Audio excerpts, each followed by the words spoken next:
I mean, first of all, Greg Abbott is such a fucking coward. I hate him with every bone in my body. I don't know what I'm doing, but I'm doing my best. Why is it that, like, we in this simulation can't get a fucking break?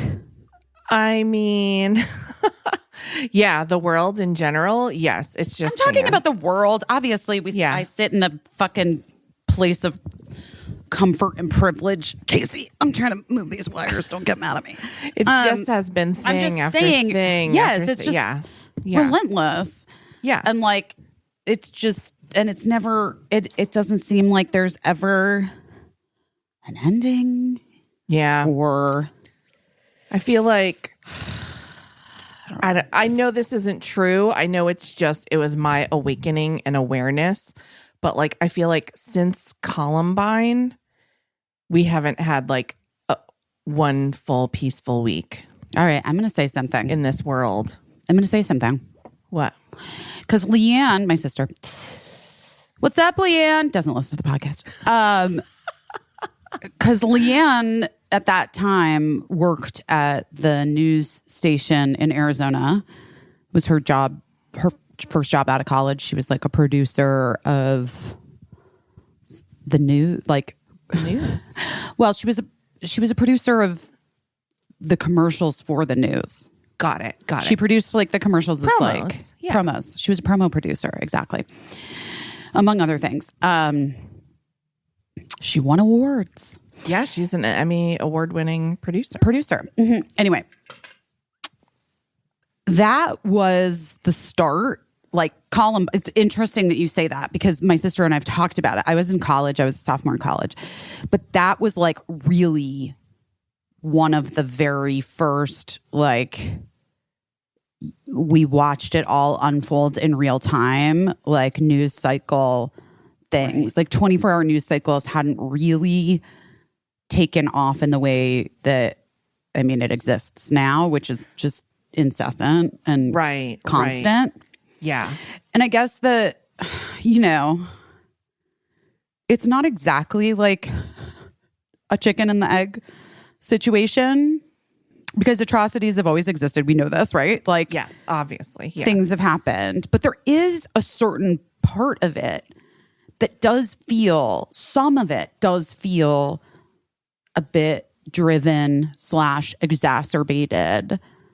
And I think that like we just see that, right? Like Trump was doing things to get a reaction. Yeah, I think that capture the news cycle. Yeah, I think like his BFF Putin is not dissimilar. Yeah. In that way. It's really interesting because I think like prior to Columbine, we saw the OJ trial was the first thing where like the media just like it correct court, but court even TV then though was simmering and but so even then like people were glued to the TV for the verdict and they were glued to the TV in the ensuing aftermath and like the chase there was like the high-speed car chases, the trial, low glued speed. Yeah, low speed chase. Yeah, it wasn't a high speed chase at all.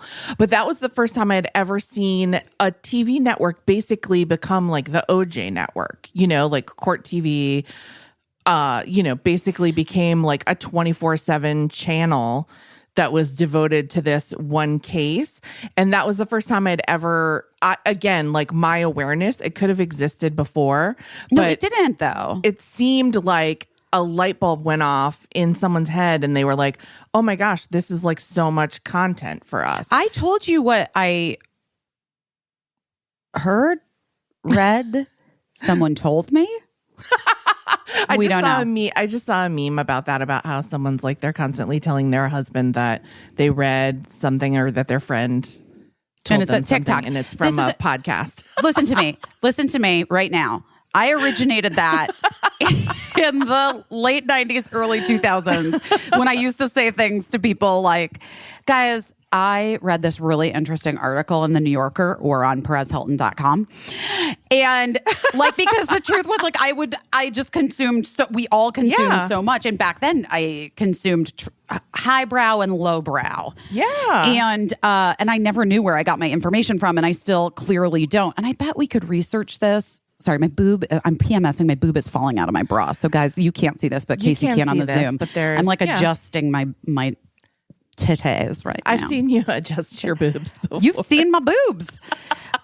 Full stop. But anyway, that CNN wanted to know how to get the kinds of ratings that ESPN and Sports Night and Sports Zone were getting.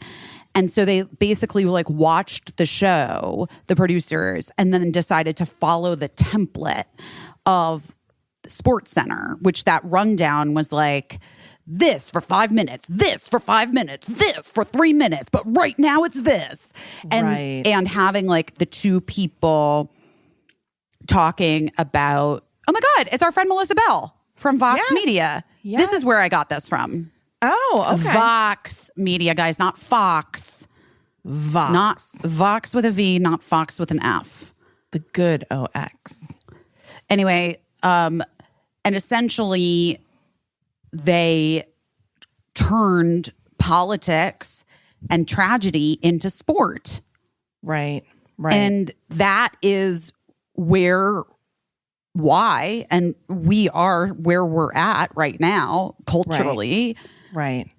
We've all been sort of tricked into thinking about these real impactful life issues as a thing that can be like debated, and that it's like you can have your opinion and it's water cooler talk. It's water cooler talk, but also like we can get real angry about, Yeah, it's really weird. And it's been weird to me to see just how much this conflict, Putin's aggression on Ukraine, and how it's playing out, and we're just watching everything. We're watching like sky views of convoys. One of the reasons why it's particularly strange is because I know there have been many conflicts in the world that have not been followed or covered at all like this.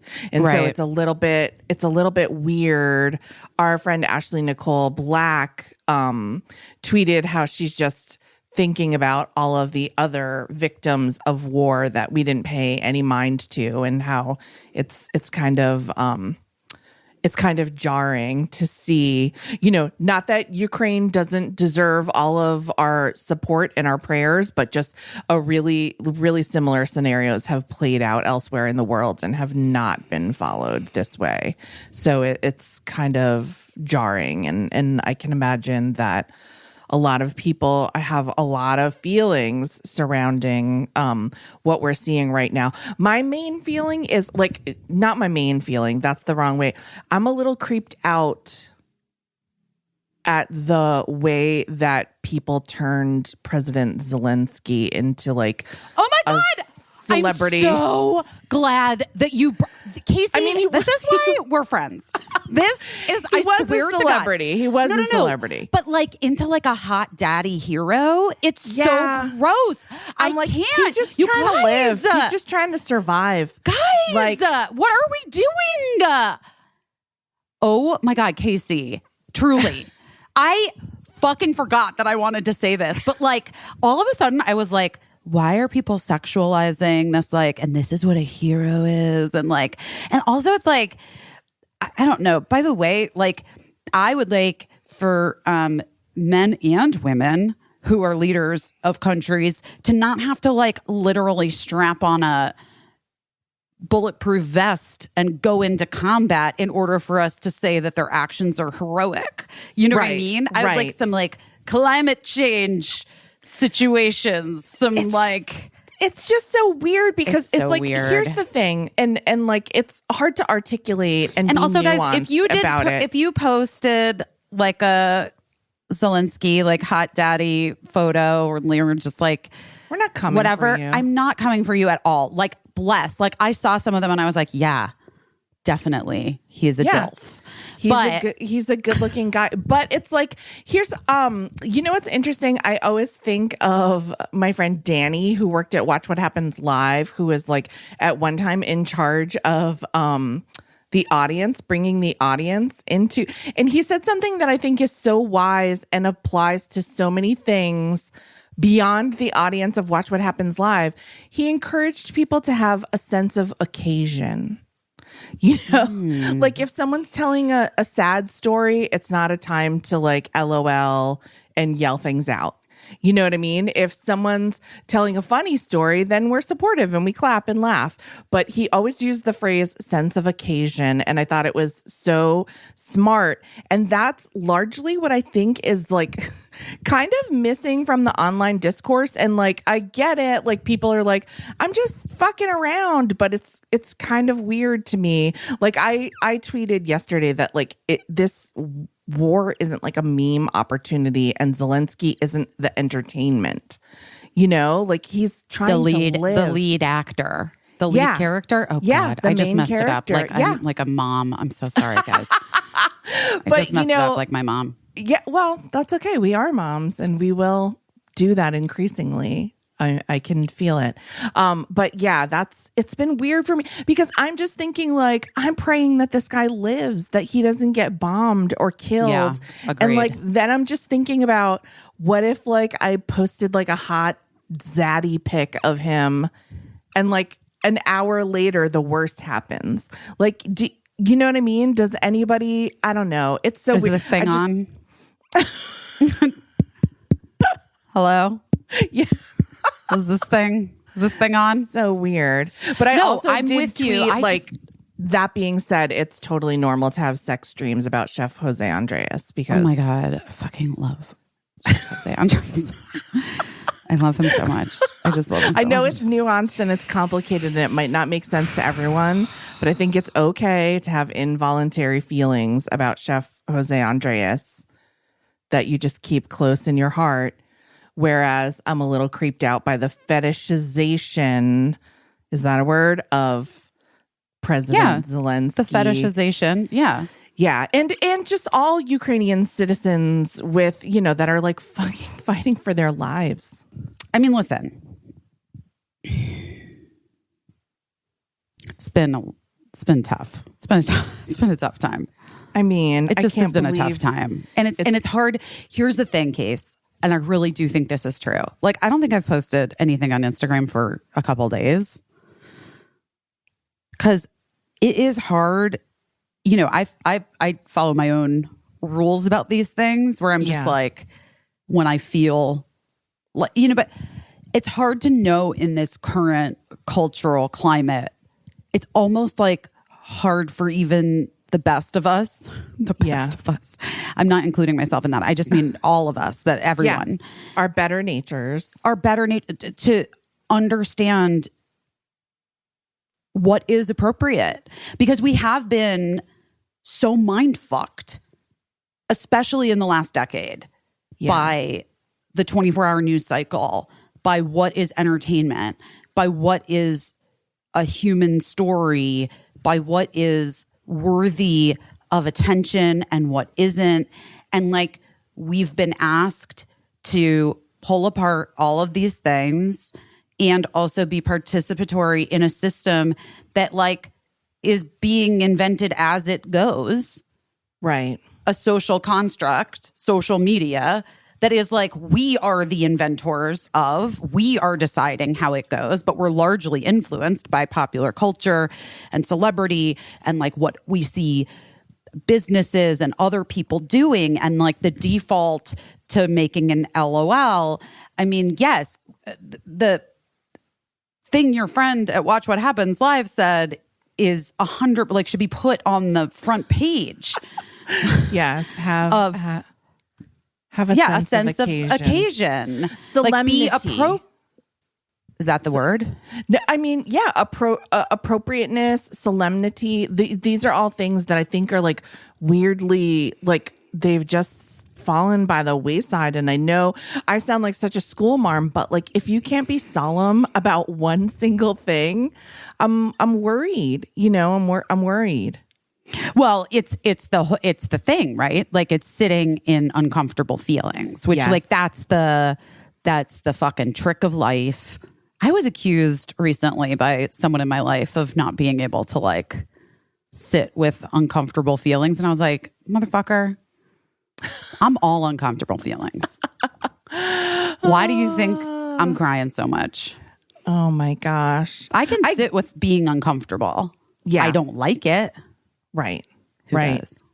Well, I get it. I mean, like that's the whole reason anyone gets into comedy is because like it's, you're just trying to like ward off uncomfortable feelings constantly.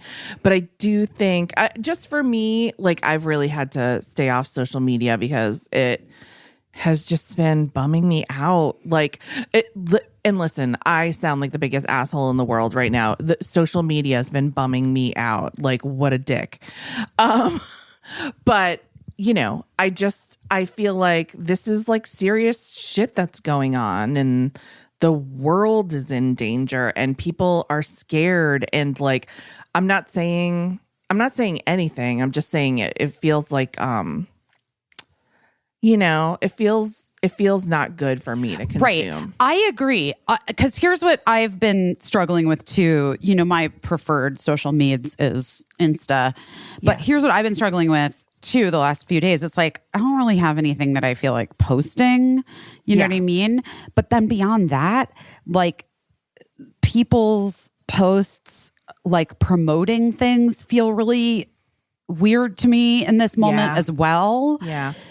And I don't think anyone needs to do like, I don't know. Like, I don't think people need to be like inundated with like horrific images either. Like, I think that thing, I read something really interesting that was like, when people say like, well, you can't look away from the atrocities. It's like, well, sure.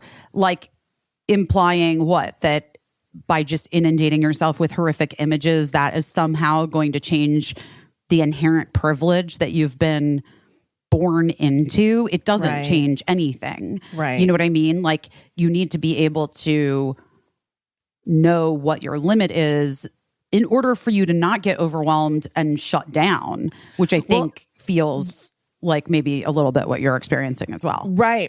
Well, it would be interesting to me to sort of, and I get it. We have a responsibility to be aware of what's happening and to inform ourselves. I think we do. Some people don't. Some people don't think they have any responsibility to have any awareness. But I think some people just are like, can I be honest? I think some people are just really fucking self-absorbed idiots. You know what I mean? Or just they're like checked out or whatever for whatever reason. Like I can't know, and it's a case by case basis of why people choose to not jump into the fray.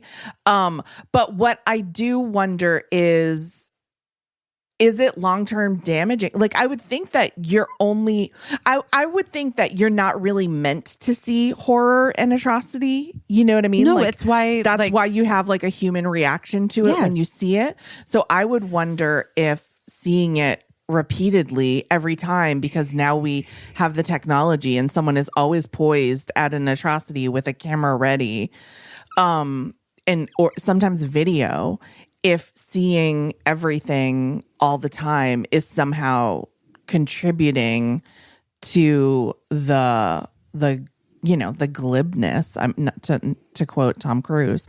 That we're the just desensitization. Yeah, desensitization. Yeah, and just like, and I wonder what that does to us as well, because it's it. And I'm not one of those people that's like, oh, video games cause violence or violent music causes violence or violent TV and film causes you to be violent. But I do wonder if it does sort of like, rewire your brain a little bit. Well, that's what I'm saying too. I think we've all been rewired. Yeah. since the late 90s, early 2000s. And if you were born in the early 90s or early 2000s and are listening to this and you don't know any different, like, you know what I mean? You don't know a time where you went hours and hours during the day and you like didn't know things. Right. And it was okay. Like it was actually just okay. Like you didn't know where your mom was or when your mom was coming home. Yeah. And you like, that was fine. And then when a major world event happened, like you would find out at 5 p.m. Yeah. Like unless it your was like parents would like talk to you about it. Yeah, unless it was like a major world event, and then they would like cut into your television program. Right. Yeah.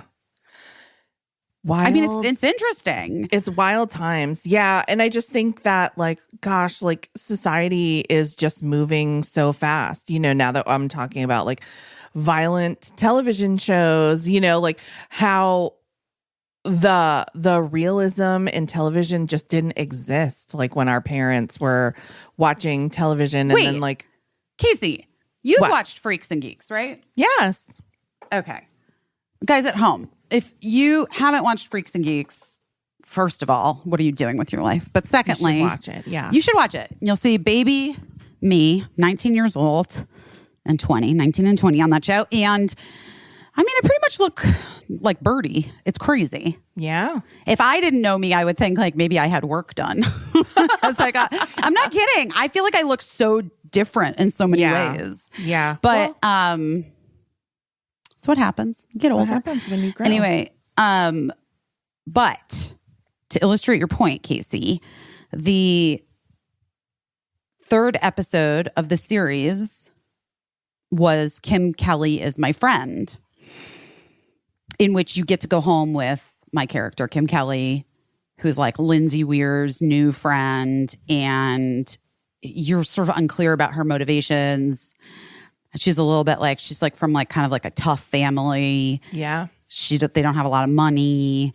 My mom, played by the incredible Ann Dowd. Yes. Back in 1998. And like a situation happens at Kim's house, and Kim and Lindsay end up like having to like run out of the house, and the parents are like screaming and chasing them, and it's like all very chaotic and wild and whatever. NBC. Now this was not a kids show. I mean, it was like, I guess whatever. It was on prime time TV, but like not like daytime. I mean, it was an early show. Yeah. You know, it was on at like, I think 8 p.m. or something. NBC thought that episode was too violent. Wow. For TV, and they didn't air it. Wow. Originally. Huh. That episode, and I was like clearly devastated, because also you find out like the whole character's backstory, and then like lots of her behavior makes sense moving forward. Right. But if you're like missing that little chunk of it, you're just like, what's wrong with that? She's a person. Dick. Yeah. Yeah, she's just a dick. But NBC said it was like too harsh and too violent, and they wouldn't air it. And so that's insane. Yeah, to think about that, that's like 1999. Especially since like, I mean, I'm not joking around. That type of chaos is like the representation of that type of chaos. That is how most of my friends grew up. Truly. That's how, you know, like that. So like kudos for representing that. I'm sure a lot of people did, but yeah, I mean, it was a chaotic time. And then but by the way, so they never aired it. Yeah. And then when they burned off, like, I think that they were canceling the show, or the show was being canceled, and they hadn't aired like 4 episodes or something. And so like in the summer, they just like burned them off, you know, where they just like air them all one night, basically. They edited Kim Kelly as My Friend and like took out parts of that scene and the parents and all this stuff and aired it. And it wasn't until I think that like edited version was what went to another network, like because it got picked up to run in reruns, like I think on IFC. Okay. I can't remember if IFC used that edited version or the original one, but the version that's out there now, I think, is the original. It's the true Kim Kelly as my friend episode. But wow, it's so crazy. Okay, in comparison, you know, Birdie watches TV shows by themselves like all the time on their computer. Like all kids are just like constantly watching shit. Yeah. And so I guess Birdie had started watching Shameless per someone's recommendation. Have you ever watched that show? I've not watched it, but I remember like some of the first season, but I don't really remember it. But Birdie's like breezing through it. And then last night it was like, I went in to the room and Birdie was like a little like shaken up. And I was like, what's going on? And Birdie's like, it's really disturbing thing on Shameless. And then describes what is truly one of the most fucking horrific things I can even imagine for a 13-year-old. God. Was like the boy, like one of the kids, the boy is gay, and he's like at his boyfriend's house and they're together in bed, and the dad comes home and then finds them, beats the two of them up, and then like ties the one kid up and forces his son to have sex with a prostitute. I mean, what? God. Guys, have you watched the show? I don't know. I think it's I think people love the show. I'm just saying, my 13-year-old, I maybe should have. I didn't think that was going to be in there. Do you know what I mean? Right. Well, it's difficult, you know. It's difficult because kids have all these devices and they're, you know, like it's hard to manage the media. I know, but like also, can I just say, from like the billboards that I saw for years in LA of Shameless, you wouldn't did I think that there was going to be a scene where like two boys hooking up, a dark like psychosexual? Yes. What the fuck? Yeah, I didn't know. So when Birdie's like, I think I'm watching Shameless now, I was like, oh yeah, I know Emmy. We used to do LecFit together. Like, you know what I mean? I didn't I had no idea. Well, now I have to fucking Google. All I'm saying is Kim Kelly as my friend was too controversial. It was too spicy for TV. But here we are 20 years later, and like this, my kid, I have to talk to my child about this trauma that they witnessed. I'm like, good fucking Lord. Oh my gosh. Good Lord. It's so weird. Prince, to bring up my favorite topic. How would we not? He did not believe in watching anything violent at all. Yeah. Like people are always telling stories about how they would like go to his house for a party and he would have like Finding Nemo play. I mean, Finding Nemo is kind of violent in a way, but it's like, oh my God, it's horrifying. All the babies are murdered. The mom and babies are murdered. Cartoon fish, but you don't see it. But you know, people always have stories of how he would like be playing up in the background of some party. He just didn't believe that you were supposed to consume violence. Well, I'm with Prince, and you know that's why I do not watch horror movies ever. Yeah. I won't watch them. Yeah. I used to kind of watch them when I was like young.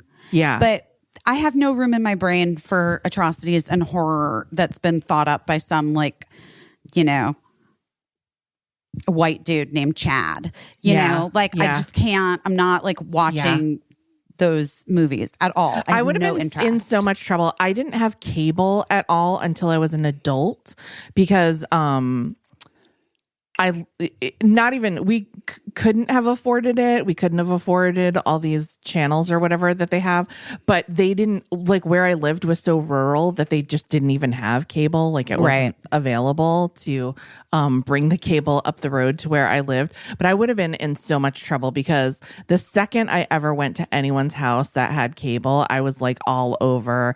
I think I was maybe 6 or 7 years old, and I watched with my teenage aunts Jaws and The Exorcist in one night.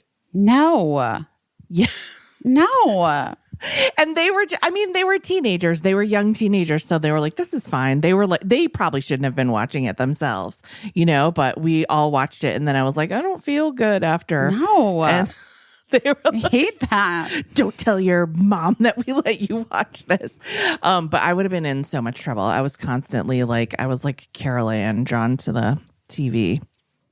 I also was drawn to the TV, and I watched, I watched a lot of Three's Company and Saved by the Bell and Belvedere and Facts Shout of out Life. to Bryce Beckham. Do you know Bryce Beckham? No. Wesley from Mr. Belvedere. No.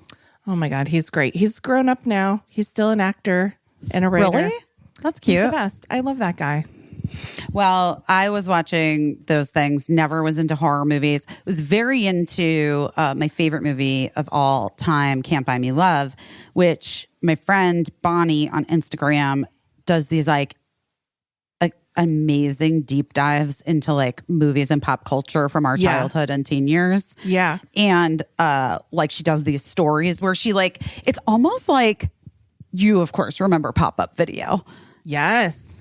It's almost like Bonnie's own Instagram story version of Pop-Up Video, kind of, where she interjects facts that she is curious about as she's rewatching the movie, and then looks it up and finds it, and then the next slide is that. Anyway, you can go to Bonnie's Instagram if you want, because she saves them in her favorites. Hold on, I'll tell you. I think it's just Bonnie Morrison.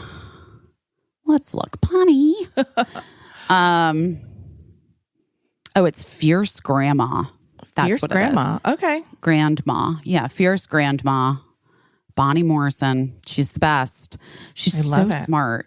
She's just has the most brilliant thoughts and feelings about things. Pop culture, political climates. Yeah. Social activism. She's all over it. I really wish we lived in less interesting times. And to anyone that is that has loved ones in Ukraine, just sending love to everyone that's talk about Gen X deja vu, being on the fucking brink of, a madman with his access to nuclear weapons. Not a great feeling to revisit. No. Not a great feeling. No. To revisit something that we just lived with every day. What a fucking weird time. We all just came home from school wearing our little front door keys around our necks, made ourselves some cheese toast in the toaster oven while our parents were at work, and then, or American cheese nachos in the microwave if you were me. Yeah. And then just sat around watching Donahue and Oprah worrying about nuclear war. And here we are again. Here we are again. Yeah. Birdie's been very concerned about the nuclear war of it all. Plus, there are kids in Birdie's class who are both Ukrainian and there are kids that are Russian. Yeah. Because Birdie goes to sort of an international school here. Yeah. And oh boy.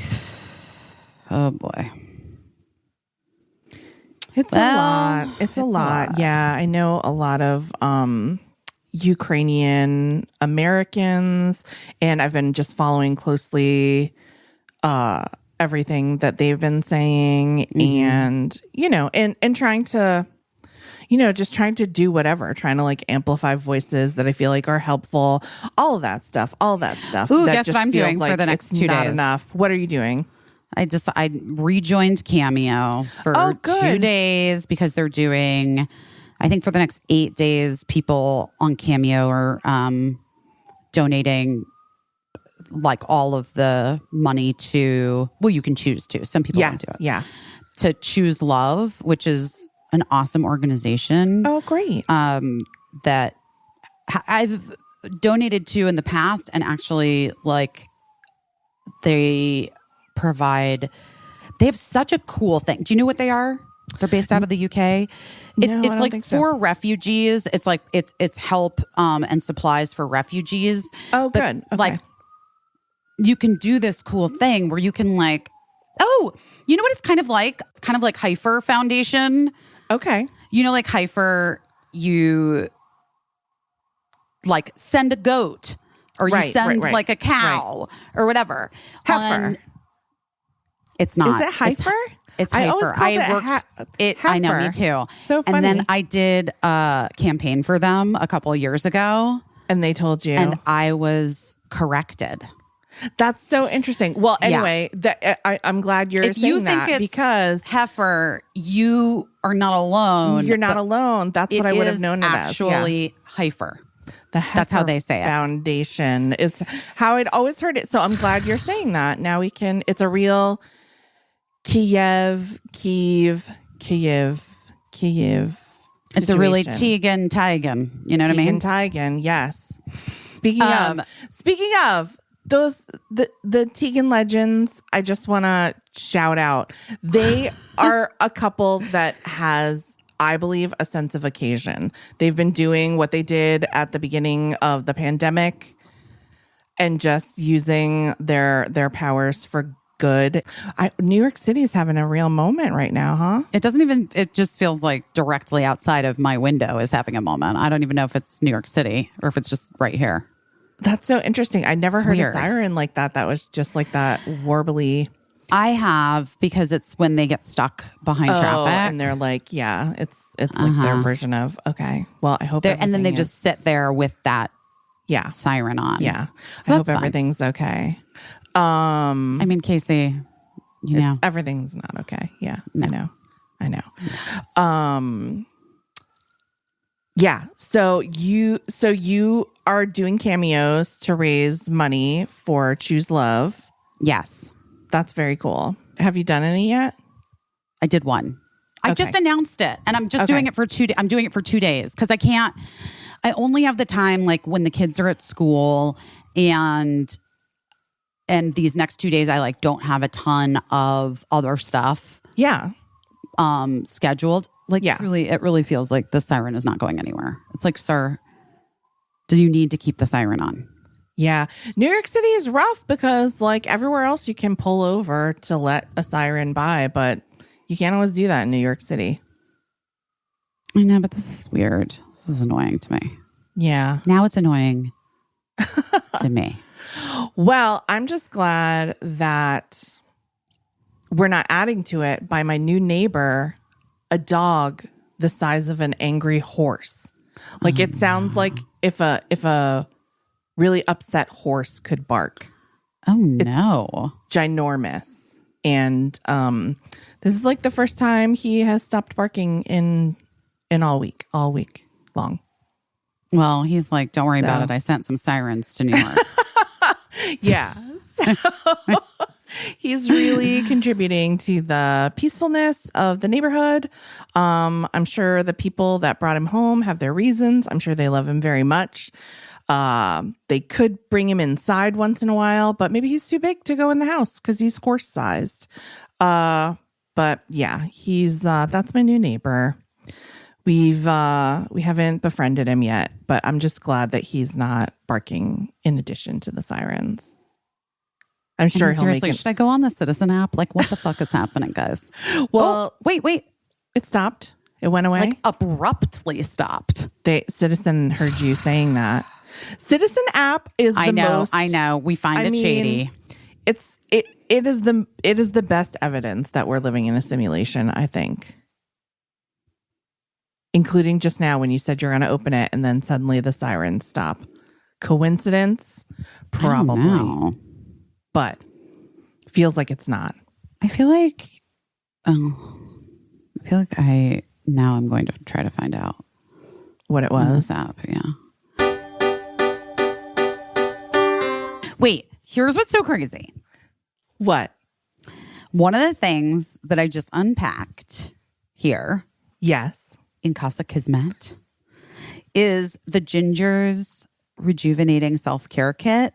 Yes. Because it had been delivered to me a while back, but it was just like sort of, I was like, oh, I don't need a new bottle of the oil yet. Like, Right. I'm good on my oil. So I didn't open it, not really understanding that it was like its own A whole like, thing. whole thing. So then yesterday or 2 days ago, when I was like unpacking things and going through things, and I was like, oh my gosh, thank goodness, because my original bottle of ginger got packed. Right. So I was like, thank goodness. Like I knew that I had this other little thing, right? Right. But here's what it is. There's a mini diffuser. So good. So I like this Casa Kismet a lot, but like to be real, occasionally like there are like smells that waft in. Yes, people are cooking in your building, and it's New York City. Yeah, it's New York City. Yeah. So I pulled out the ginger diffuser. like little diffuser thing. It's mini. It's teeny tiny. It's so small. Yeah, you can take it anywhere. Oh my God. And it's amazing because I charged it up and it goes into any room with you. Yeah. And I actually like put it in the closet for a while just to make everything smell really like delicious. Oh, that's so smart. Yeah. I know. Well, sorry. I mean, I think it's smart too. I love the little diffuser too. I bring it with me everywhere because I just, it just smells like home. And so that's comforting to me. So I've been bringing it. We have been talking about ginger oil for a long time. I'm highly recommending this rejuvenating self-care kit. We love ginger oil. Super high quality ginger oil, little dropper cap. It's already pre-mixed with carrier oil, so you can use it right on your skin. You don't have to mix anything up like you do with other oils. It's ideal. Listen, guys, we want you to focus on self-care too with ginger essential oil and check out the rejuvenating self-care kit. Right now, we've got an amazing deal for our listeners, 20% off your first purchase. It's only available at our special URL, ginger.us/best. That's JINGER.us/best. Don't miss out. Again, that's ginger with 2 J's .us/best.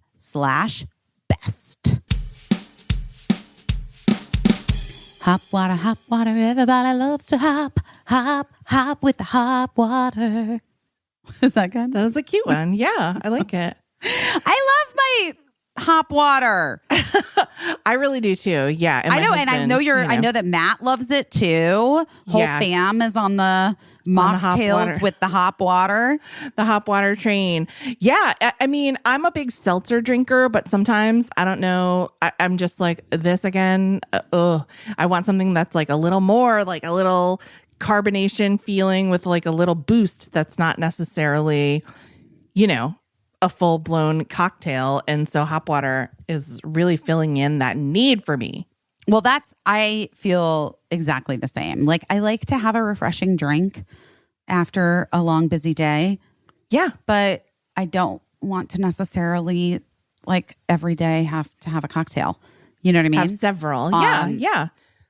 And so, And then you get to the point where you're like, how much sparkling water can I drink? You know what I mean? Right. And that's why hop water, healthy way to hops. Hop water is a non-alcoholic sparkling hop water crafted with functional ingredients for added mood boosting benefits, guys. Who doesn't need that right now? I like the lime flavor. That's my fave. Yeah. They have a good recipe for an alcohol-free michelada, which is cute. Yeah, that's really good. The lime with like tomato juice is like an excellent brunch drink. And listen, on their website, they have a ton of unique mocktail recipes. So you can always just like check it out and be like, what am I going to make today? There's no alcohol, no sugar. You don't have to worry about going back for you can have as many as you want, guys. It's not gonna, and you're not gonna get sort of have it any time of day and not feel weird about it. Yeah. It's hop water. That's HOPWTR. And it's made from an exclusive blend of hops. Guys, you really should try it. Hop water is the perfect drink to help you unwind at any time. No alcohol, no calories, no carbs, no sugar, no caffeine. It's not going to bust up any diets. We know you're going to love hop water. You need to try it out right now. Our listeners can get this special offer, 20% off your first purchase, plus get free shipping when you order 24 cans or more. To get the offer, go now to hopwater.com. That's HOPWTR.com and use our promo code BEST to get 20% off plus free shipping. Don't wait. This offer is not going to last long. Go to Hopwater and use promo code BEST. HopWTR.com and use promo code BEST. Wait, so Casa Kismet. You've moved in. We were like, it's just a nightmare. I can't even explain to you. It's not. And Birdie's like, why is it one bedroom? And I'm like, because this isn't meant for you to be a live in. family home. It is like I'm requesting some understanding and some patience. No, they do not have it for me. Not right now. Maybe ever. Maybe never. Wow. It's been tough. I'm not gonna lie. Oh my gosh. And now is Gina allowed at Casa Kismet, or is Casa Kismet a no dogs? Oh, thank no. goodness. I put Gina on the lease. Oh, thank God. Didn't put the rest of my family on the lease, but I put I put Gina on the lease. I'm not kidding. Yes, Gina my is gosh. on that lease. Get it. No, because it's a building that you're allowed to have dogs. I was also, worried what's about that. really cute is that there are multiple dogs on my floor. Aw. And that none of them, well, I don't know about the other dogs, but like Gina hasn't met the two dogs in person yet. But it's really cute because every time we go to the elevator, Gina like walks over to their front doors and like wags her tail and sniffs and is like, hello. Like, She wants to party. hello. Can we meet? And then I met this man in the elevator and he's like, there were 16 dogs in this building. Now I guess there are 17. And I'm like, for a little bit at least. Yeah. Yeah. Oh my Well, gosh. at least for a bit. Wait, why is Citizen app trying to get me to change? Try to swipe to decline. What's it? Wait, you have to pay for it? No idea. Yeah. Just leave it. Skip it. We just talked about not consuming things you don't need to know. I know, but we want to know. Ugh, God. Okay. Maybe report of a man armed with a gun? That's very New York or LA. I mean, I feel like your husband used to put these like updates near his place of work. Yes. That was always like really upsetting. Like, It's always a man with a machete. And I'm like, yeah. is it the same man with a machete? Is it really a machete? Like, has anyone ever asked him why he's always walking around with a machete? If you live in Hollywood or the Valley, there's always a man with a machete. And by the way, I mean, it's possible because I got to say, every hardware store I've ever been to sells machetes, like just hanging do they right. really? Why? Yeah. I don't know. Why What would are you talking need- about? I've never seen a machete. I've never seen a machete. When's the last time you went shopping at a hardware store? I mean, honestly, 2 days ago, because of, Casa Kismet needing its zhuzhing. True. But I'm talking like I do a deep shop of a hardware store and everyone has like a little peg with machetes hanging off of it. Sometimes on the end cap. Like I feel like it was like they were pushing it as a hot Christmas item. Get your loved one a machete. Okay. All right. Guys, here's what I'm going to say. What do you even, I mean, I guess it's for like chopping down brush or whatever and murdering. That's the only two things it's used for, chopping down brush and murdering. And I just think that there's like tools that could be sold for chopping down brush that aren't so easy to murder people with, maybe. Correct. Don't you I say think? correct. Yes, 100%. So I don't know. I feel like maybe let's not make, like, maybe put machetes behind the counter so you can at least get a look at the person who wants to buy one, you know? Should it turn up as a murder weapon? You could be like Law and Order style, be like, yeah, I remember that guy. He looked really murdery. Man, why can people just stop murdering people? Apparently not. I know, but I'm so over it. Murder is Like all of it. Murder, both. not great. Oh, wait. I want to tell you, I posted this thing, Yeah. but I want to tell you about it because I think it makes more sense if I tell you about it. But so this woman, Darcy Shively, who Emily Beebe used to work with years ago, but then she moved to Colorado. Darcy did. And she stopped doing the thing that she and Emily worked together doing. And she started doing her like weaving full time. Okay. And remember a couple years ago, Emily gave me that really cool weaving. Oh, yeah. That was like the tarot card, like my tarot card reading, but like in a weaving, and it's a rug. Yes. I use it as a rug. It's like- Some people it's- like hang them on the wall, but It's kind of like, I'm not sure what was it, like dates or something? It's kind of like on the idea of a temperature blanket, if any of you are familiar with a temperature blanket. I'm not familiar. I don't know what. It's just really smart and weird and cool. She assigns like every tarot card or something like has she decided before you do the reading. Right. I don't know if she still does these, but at a certain point, this is what she was doing. Yeah. Like each tarot card she had assigned like a shape and a color. Yes.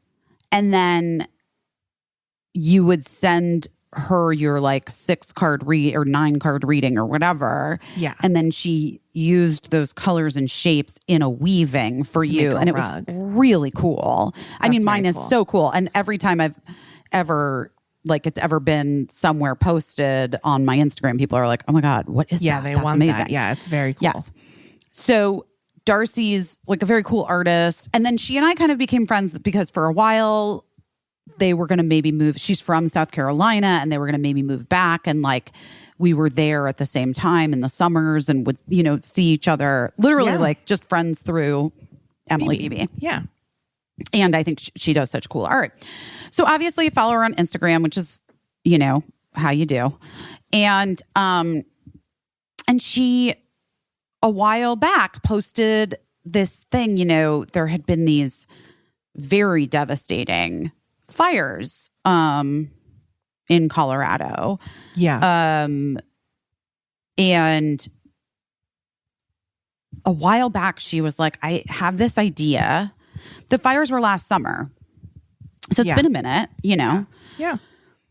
But she just was like, I want to do something for my community. Like, I just feel like I'm so devastated for people who lost everything in these wildfires, and I want to do something.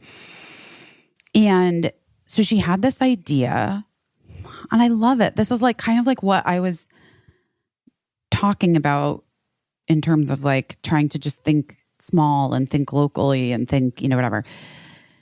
She got different like a ton of artists to donate a work of art or 2 or 3. She got them all framed, and she essentially held like an art show last weekend.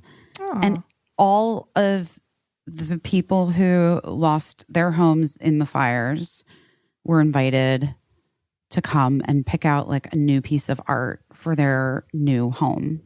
Oh, that's so great. Isn't that sweet? Yeah, I like that. I just like thought it that. was so nice. Like just the idea of like, you can, Well, I don't know. Like you doing might what be you like, can you might do. be like, what do I care about having like a piece of art to hang on the wall? And it's like, well, it's kind of honestly the same theoretical idea behind World Central Kitchen, you know, which is like, when people have lost everything, don't just give them like a piece of white bread and some cheese. Like feed them a delicious warm meal.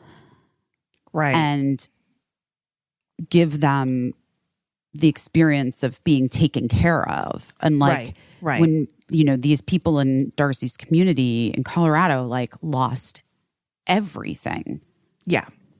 And it's just, you know, this community of artists coming together and saying like, take something beautiful for your home. That will be yours. That's yours. Yeah. Yeah. Yeah. And that's as much about the message as it is about the item, and that will be meaningful to people. I think that's really nice. And I think it's really smart to do what you can do and do what you know about, and really cool of that community to like come together. And like also, you know, sometimes I think we talk ourselves out of doing things because we're like, this isn't going to change anyone's life. This isn't going to like, you know, make a difference. And the truth is like these things do make some difference. And nobody's saying that a piece of art is going to turn someone's life around if they've been devastated. But it's like, I always think of like, did Rosie O'Donnell tell this story on the podcast about when her mom died? Her mom had died when she was 10 years old, I think. Mm-hmm. And she and her mom loved pop culture. That's where she got her love of pop culture from. And the radio station was having like a giveaway. They were giving away some record album, and you had to call in to try to win the record album. And so she did that because she was like a kid, a 10-year-old kid. And she won this record album, and the whole family piled into the car and went to the radio station together. And they made, you know, kind of like a little ceremony of like presenting the record to like the winners. And that like changed her life, she said, because she was like, they just like did something like that's something wonderful to give someone something that they hadn't had. And it was like the first time since her mom passed away that she just felt like someone bestowed something wonderful on her. And it was just like a record album. It makes me cry. Just thinking of all those little kids, like, you know, she had a big family, a lot of siblings and younger than her, who lost their mom, who was their everything. And, you know, and yeah, to just be like, right. And someone could say, like, who cares? It's like a record, whatever. Who cares? Just put it on the free pile. Right.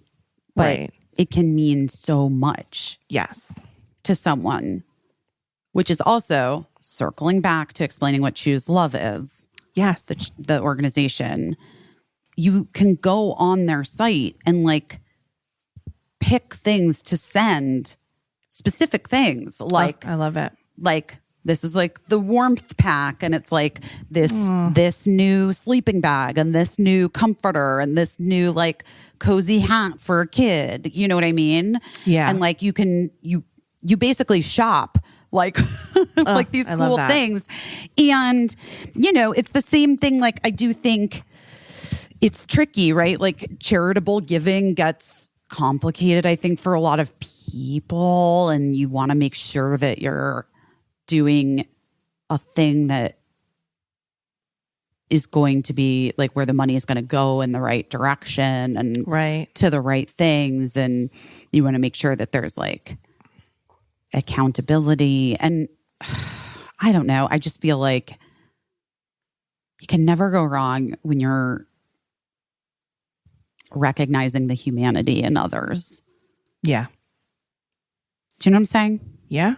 No. I mean, that's literally everything, you know? That's literally everything, to have someone see you and hear you and acknowledge that you're there. Which is why I have to say, I'm so fucking, I got to get into this a little bit right now. Because I did just get like an email from, the New York Times. Yeah, they love to send me emails, Caissie. They just like to be. You know what?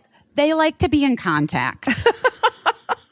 saying Texas is investigating parents of trans children after the governor said to view gender affirming treatments as possible crimes. Did you see that a woman who works in the department doing the investigations is being investigated? I just saw that on Twitter before we got on. She was like, I guess, removed from her job, and an investigation is proceeding against her family.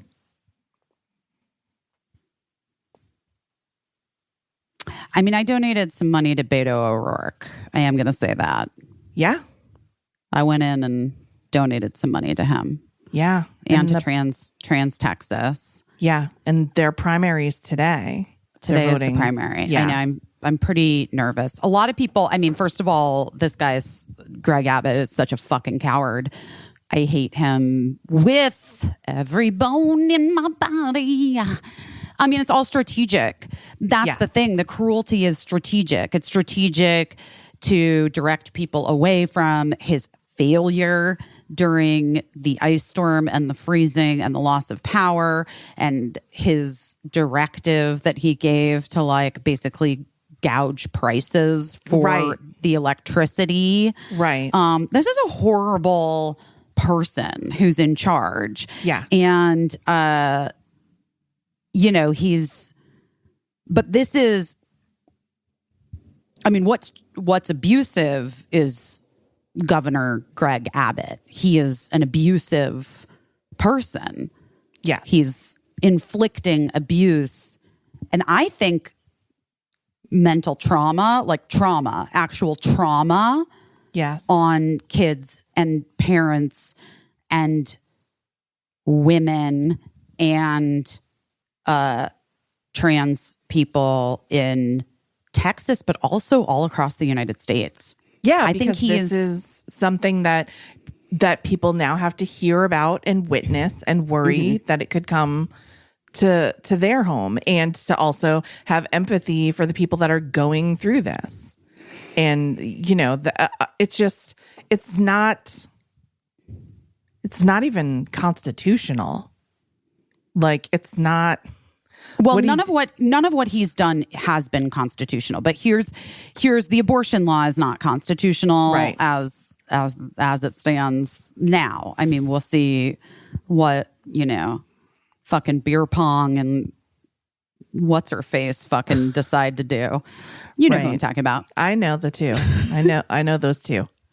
Fuck those guys. Oh, but really, fuck Governor Abbott. Okay, so I'm going to South by Southwest for Girls 5 Eva. And, you know, it's been a struggle for me this past week figuring out how to do that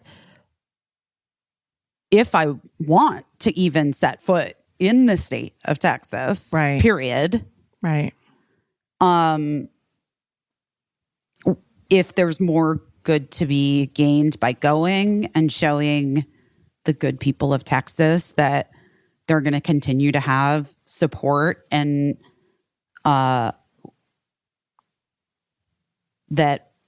the ACLU and, you know, Center for Reproductive Rights and all of these nationwide organizations will continue to have their focus on what's happening in Texas and supporting the local grassroots on the ground organizations. Right. But what part of what is so devastating is that these people, Governor Abbott,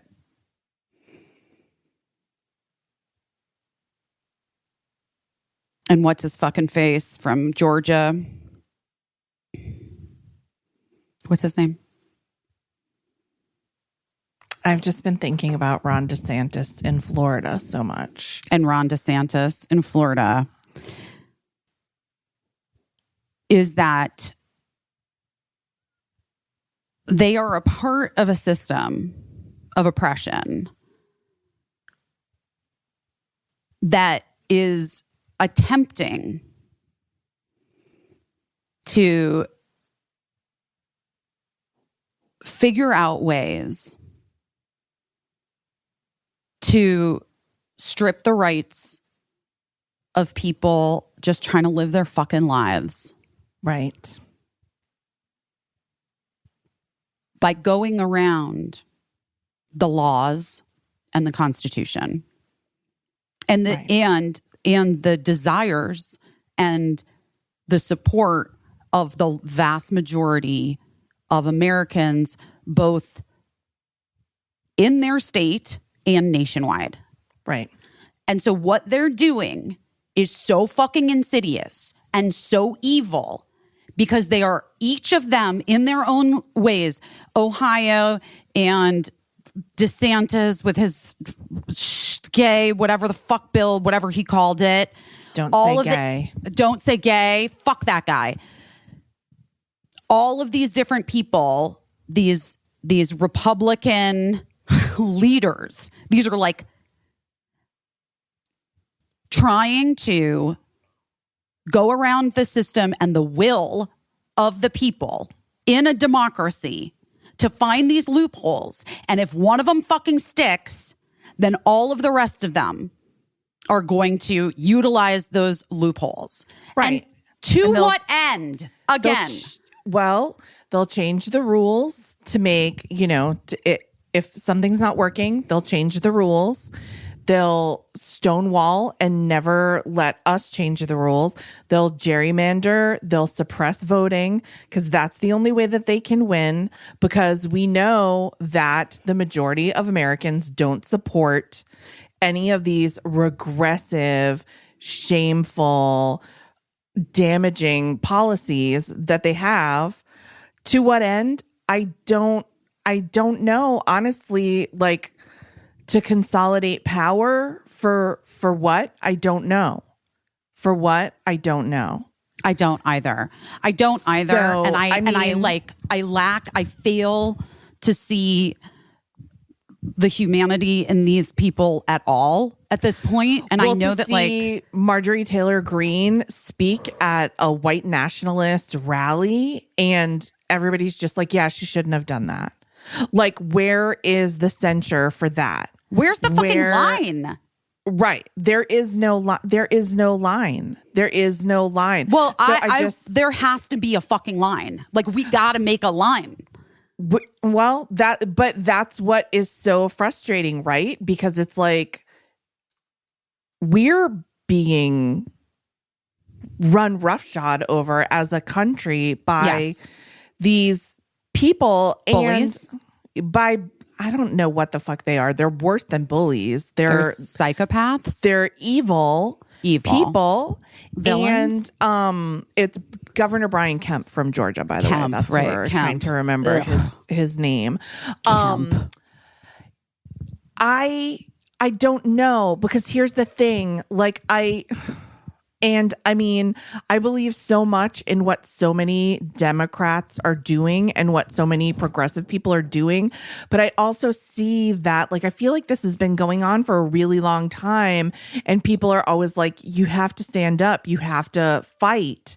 And it's wild to me that we're still kind of like playing by the rules. And, when the rules are constantly being changed to our disadvantage. Like, can you fucking imagine? Like, we're two white women and we're outraged by Marjorie Taylor Greene.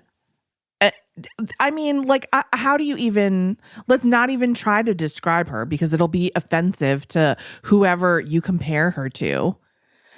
Marjorie Taylor Greene at a white nationalist rally. Can you imagine to be a person of color in this country and just to hear people like even Mitt Romney, one of the few Republicans to sort of speak out about it, is just like, she's missing a couple IQ points. That is not a strong enough condemnation. Thank you for saying anything at all instead of just acting like it didn't happen. Like, she's trying to act like it didn't happen, but it's not a strong enough censure. It's not a strong enough condemnation of what she did was fucking atrocious. But here's the thing. she's just going to get away with saying like, oh, I didn't know. Of course she knew. She's not that stupid. You know, she didn't get where she is by being that stupid. Of course she knew. That was the point. And saying like, oh, sorry, I didn't know is just the way to just get everyone to like move on. But that's like where we are. It's like we're flooded with having to fight for so many things. And I guess maybe that's, you know, that's Steve Bannon's like philosophy, flood the zone with shit so that people get overwhelmed. I mean, he's also rotting. Do you know what I mean? From the outside in and the inside out. So it's true. I guess that to what end? I guess you're going to fucking rot. Right. But, you know, here we fucking are. And it's like, you know, talking about like seeing violence on television, all these things that like cumulatively affect you in a bad way. How must people of color in the country feel cumulatively gut punch after gut punch where a fucking, you know, representative of the US government can speak at a white nationalist rally and just gets to go back to work the next day? Can you imagine what that must fucking feel like? It's violence. And we're all just supposed to be like, well, it's America. Everyone's entitled to their opinion and everyone's allowed to fuck up. But it's like what sticks to people versus what doesn't is wild to me. And like, yeah, I mean, that's why I think it's smart. Not in terms of the direction of the country. I think it's smart in terms of our own sanity to do what you've been suggesting lately, which is like acting in small ways in your community, just because like that will feed your soul and like enable you to like continue. But like, yeah, we're in a real fucking shit show, you know? It's a real shit show. And these people are shit. God.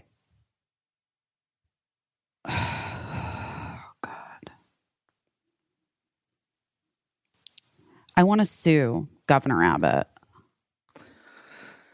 Yeah, I mean, I guess I think there should be a class action lawsuit against him as the parent of a non-binary trans teen who like Birdie's not receiving like gender affirming care, but I mean, Birdie goes to therapy. You know, we have a therapist that is supportive of Birdie's identity. Well, I mean, but you know what I mean? Like these things are evolving, you know, and so care just means caring for a person as their like, you know, as their identity evolved. So like, that was actually my question. I mean, you know, is this, and this is, fuck me, Caissie, fuck. I know. I really can't stand it. I really don't fucking get it.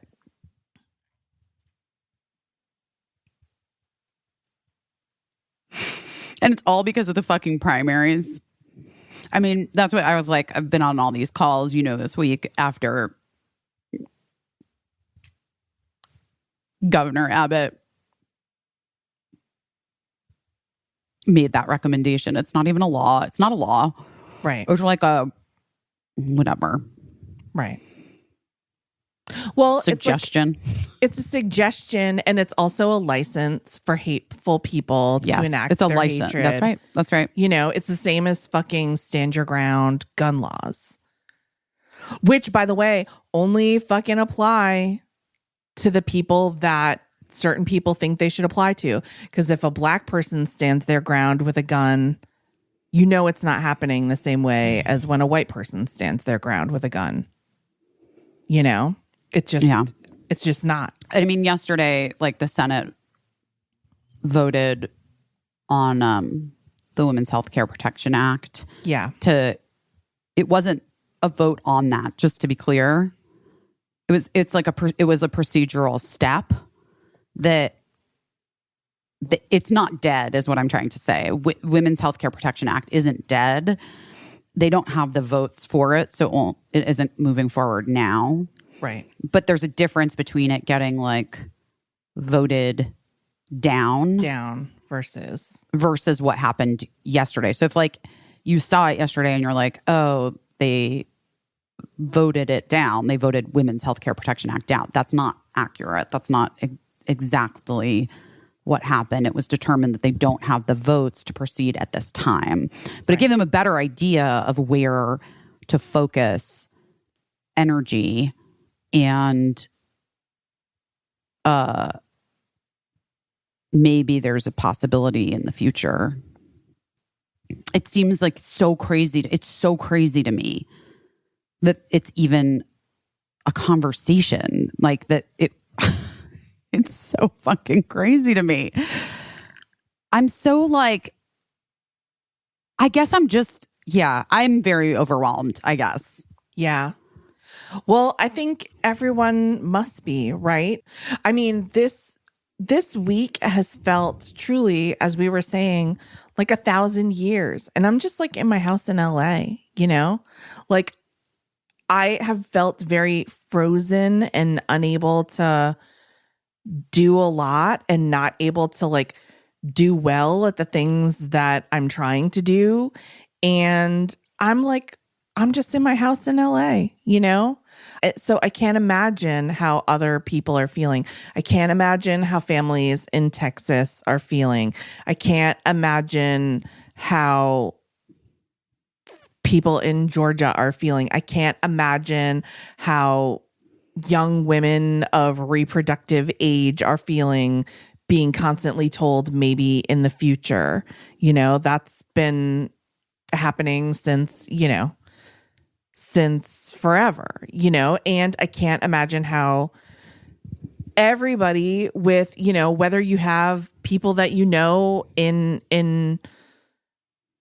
Ukraine or Russia or anywhere else in the world that's recently been at war, and now, yeah, we're just all like hanging in the balance and like waiting to see if Vladimir Putin has a fucking temper tantrum.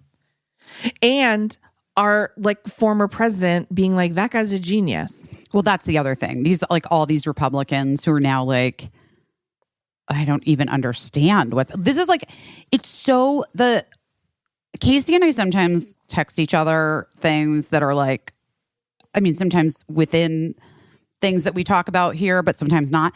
But like, it's oftentimes we're like, the simulation has gone off the rails. Like, yeah. Like, just what's happening? It's hard to make sense of anything, you know? Yeah, it really is. And so I think we just have to do what we can do. And I think all of the things that we're doing are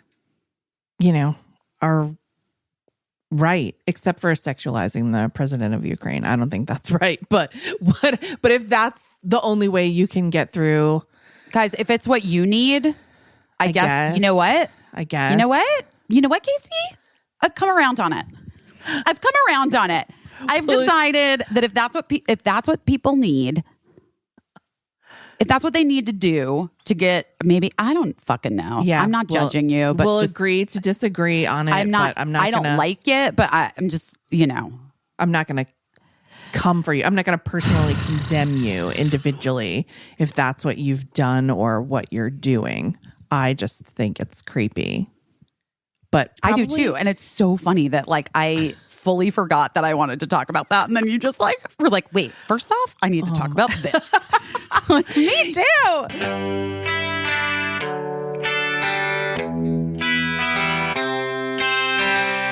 Girlfriend Collective.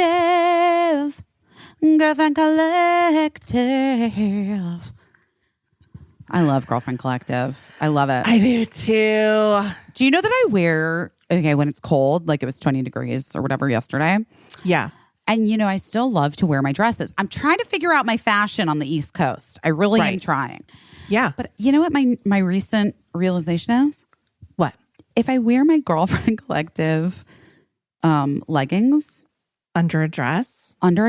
sustainable, soft, supportive, Everything like we need. snug. Yeah. I can wear it under a dress and also just like keeps me nice and warm. Yeah. Just holds everything in and keeps the goosebumps at bay on the East Coast. I just really I love that they're sustainably made. That's really important to me. But they're also size inclusive and they're also really, really flattering. Really flattering. They know where to put those seams, guys. They know where to put the seams. And also, like, you don't have to worry about like your underwear showing through when you're just, wearing them to the hardware store. Right. I know you love the hardware store. We've talked about it. They also make all of their items in like very, the staple colors that you want. But then they do these like fun, bright colors and new seasonal releases that you can choose from. I have like an aubergine color that I've been rocking a lot recently. I really love it. Oh, nice. And in case you didn't like get how they're sustainable because they turn plastic bottles and other waste that would end up in landfills or probably floating in the ocean into new items of activewear for you and me. Yeah. Supportive and soft bras and underwear, workout dresses, joggers, sweats, beanies, cute slide sandals, pants with different compression levels. I'm like, compress me as much as you can. I want all the compression. Yeah. I love it. Yeah. Guys, we love it. They even have a garment take back program called Re-Girlfriend once you're done loving your pieces, which will be in forever. Anyway, guys, feel good in what you wear, whatever you're doing with Girlfriend Collective. For listeners of our show, Girlfriend Collective is offering $25 off your purchase of $100 or more when you go to girlfriend.com/best. That's $25 off $100 or more when you go to girlfriend.com/best. Girlfriend.com/best. Hey, Casey. Yes. Have you ever been on a date and it's going really well? And Let then, me stop you there. No. Okay. All right. There you go. Listen, guys, that's just the start to this OkCupid question where like Right. if you're on a date with someone and you meet someone in a bar or on an airplane or the grocery store or Wherever at the dog you meet park people. or the High Line or A Zoom party. the Zoom party or work or whatever, and you're like vibing on this person, and then they're like, kind of Governor Greg Abbott is my hero. If only What do you there was do? a way to find What do you do? out. Well, here's the thing: You run. It's been a long time since I've been on the singles market and dating anyone, but this is how it used to be. You'd get pretty far down the road with someone before learning that there was like a ginormous deal breaker that would make it kind of hard to proceed and kind of like would dampen your interest in someone. And now it doesn't have to be that way anymore because of OkCupid. There's a way. Yes. You don't have to be in that situation again. It finds people that you're most compatible with, and that's like all across the board. OkCupid learns what's important to you by asking you questions. And then the app's one-of-a-kind algorithm pairs you with people that care about what you care about, like puppies or reproductive rights or taking down Governor Greg Abbott. In fact, did you know that OkCupid is the only dating app in the world that lets you filter out singles that don't care about the issue you care about? Like somebody who's like, I don't care about climate change. Bye. Or someone who's like, I don't not think pro-choice. Yeah, bye. Yeah. Don't care about LGBTQIA rights. Bye. You know what? I'm here for it. Find someone that you can like be the most compatible with and find your person. Time to find your person. And download the dating app OkCupid today.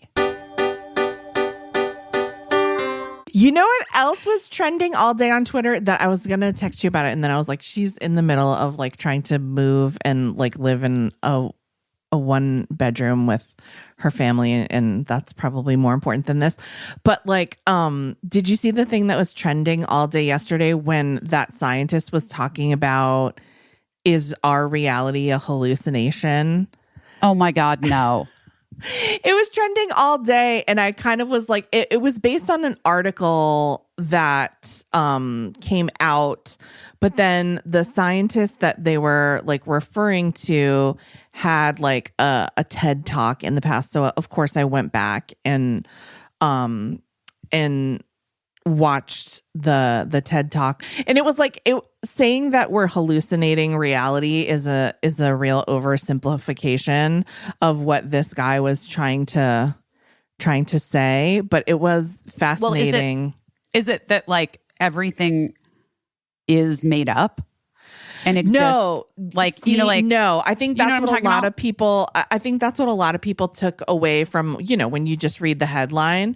But what he was talking about is actually something that I have a little experience with. He was saying that it's a neuroscientist, Anil Seth, and you can watch his TED talk, that everything that we're aware of is a hallucination. So I have a little experience with this, and the simplest way is to like explain.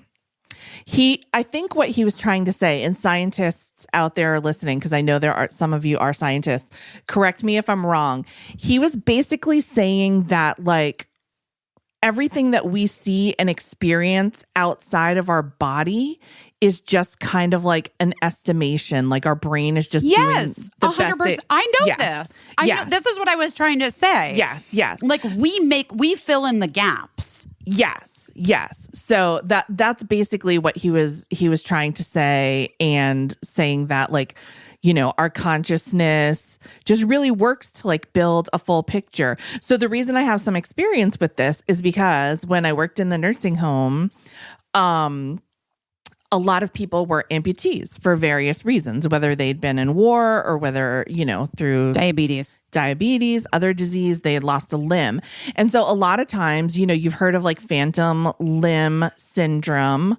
And that's where like your limb that's no longer there either hurts, or more often in my experience, people would experience itchiness of their phantom limb, and it would drive them wild, like can you imagine having like an itchy arm and you can't itch your arm? Like that would just be torture. No.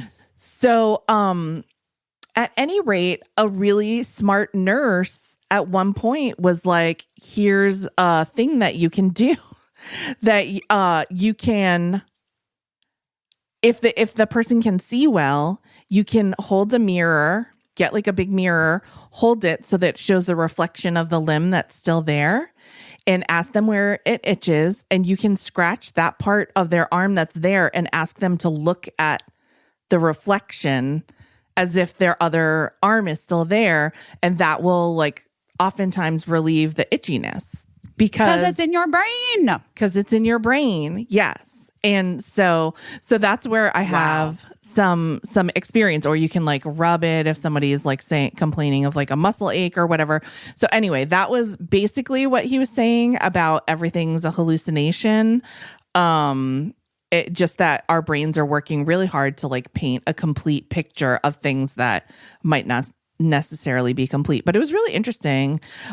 He wound up his TED talk by saying, we have nothing to fear when our consciousness ends. Ooh. Which I thought was interesting. Hi, Gina. Gina got a bath. Come here, little stinker. Oh my God, she has like a really weird haircut right now, though. Like she has this like, oh no, isn't that the worst? On the top. Yeah, I feel bad for her. When She's a dog gets a bad haircut. Yeah, because they can't say they're embarrassed, but they are. Yeah, this has been a couple of weeks, so it's growing out. But she does have this like weird spiky patch on the top, which is kind of hilarious and weird. Aww. I imagine it's hard to cut a dog's hair. I watched Jess Rona grooming my friend in LA. Yeah. And she really nails it. Yeah. There's actually an amazing YouTube video with Gina as a puppy. Gina's first really? bath. Yep, Gina's first groom. Oh, Jess so cute. asked, she was like, I might make a little video with Gina for her first groom. I was like, please do. I would be honored. And it's on YouTube, and it is. Birdie and I watched it the other night just for fun. It was so it's so cute. But she really goes through like how to groom a puppy and like what you do, and yeah, she's kind of amazing. She's an incredible dog hair cutter. Yeah, but Gina has a New York hair cutter right now. It's the same as, you know, when a person has to get a new hair cutter. It's like, you know, not always the same. Not always the same. It's not always the same. Do you know that? Have I ever said this on the podcast that I had one hair cutter that left to be Mariah Carey's hair cutter, and I had to find a new, not a hair cutter, but like a hairdresser. My like regular hairdresser got into like entertainment and then started working with Mariah Carey. Genius. I don't know on like how permanent of a basis or whatever, but then I had to find a new hair cutter and I was devastated. And then I found a new hair cutter, and then that person also left to become someone really famous's haircut. I think like Bethany Frankel. Yeah. Wow. I mean, not Mariah Carey famous, but I must have like lucky hair. You know, I give my hair the credit. You give people the skills.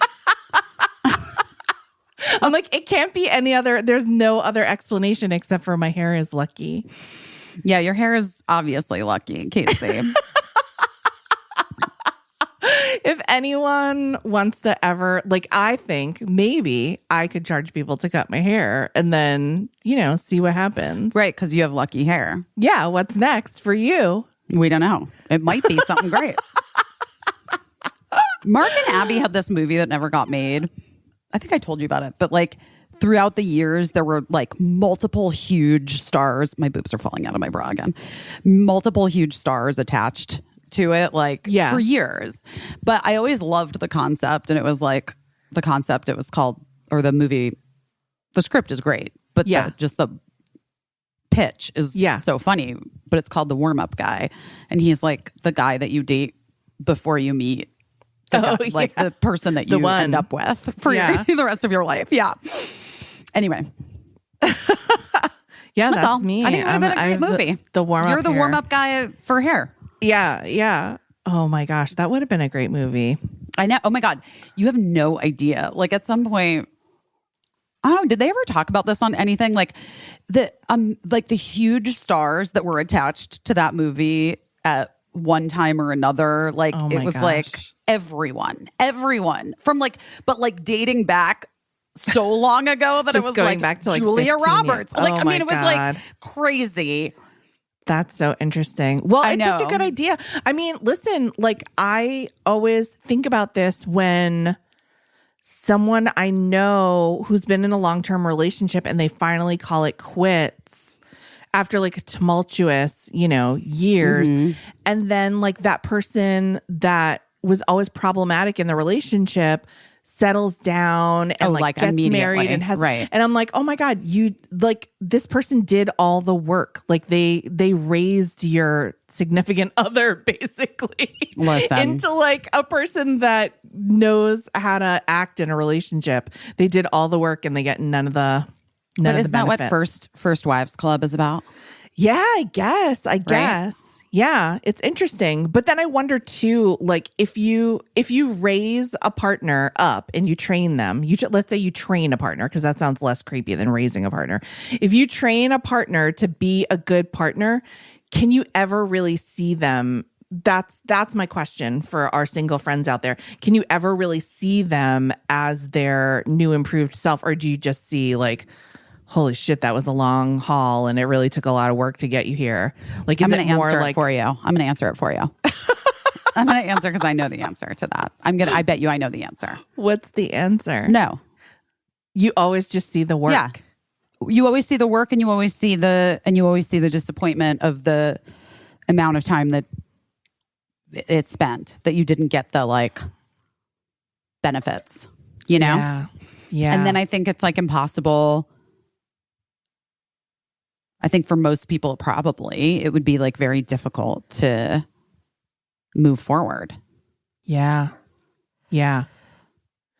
I was really lucky because I will say, and I think my husband will, he wouldn't mind me saying this. I think a fair amount of training him went on just to for various things. We were really young when we got together, but he also had to train me so much because I was such a feral person. Like when we met, I'm just straight up. So you were angry. a feral baby. So feral. I didn't know shit about shit. Like I know that I've said when I first started working for Dave Letterman so many times, I thought that he had like weird behavior quirks, and it turns out they were manners. Wait, that's fucking amazing. I'd be like, why is he always like trying to jockey to get to one side of me when we're walking down the street? And I was like, it's so weird. Like, does he have like some compulsion or whatever? And then my husband, who was my boyfriend at the time, was like, I think that's manners, hun. I think he's like trying to walk on the traffic side. Right. And I was like, oh, manners. Never heard of him. Yeah. Who is she? I don't know her. Who is she? What have you been doing your best at? Have you been doing your best at anything? Truly, I mean, busy. When I tell you 1 week ago, I can't believe 1 week ago, I was in Casa Kismet, where you are right now.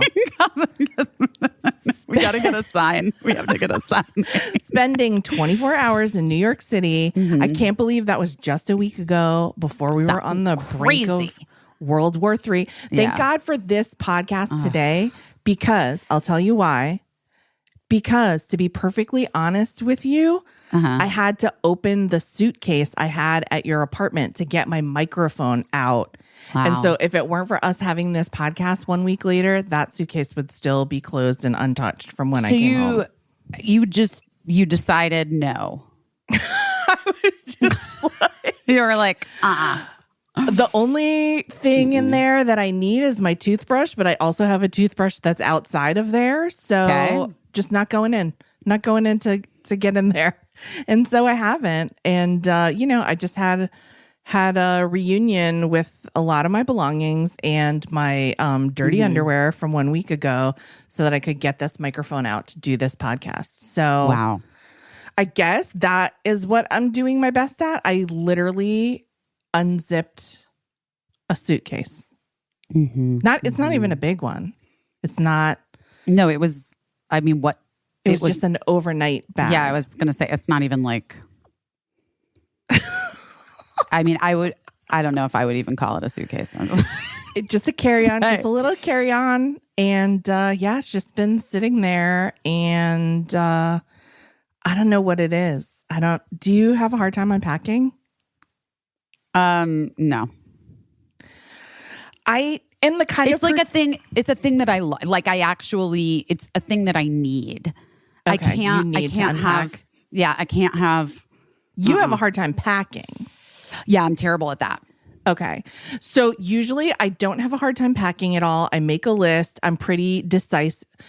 I've arrived places before where I've had 0.0 pairs of underwear packed.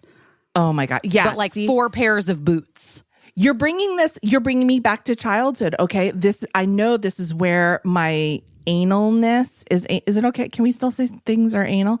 I don't know. Where my analness about packing comes from. Just being honest, I literally don't know.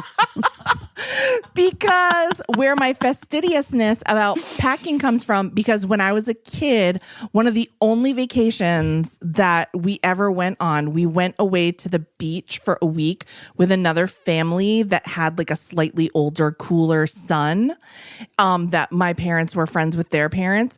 And my grandmother, my Nana, was like, I'll pack for you.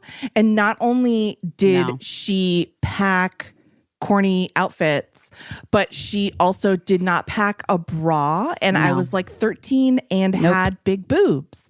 And so I had to buy like a souvenir tube top because there were no stores near the beach.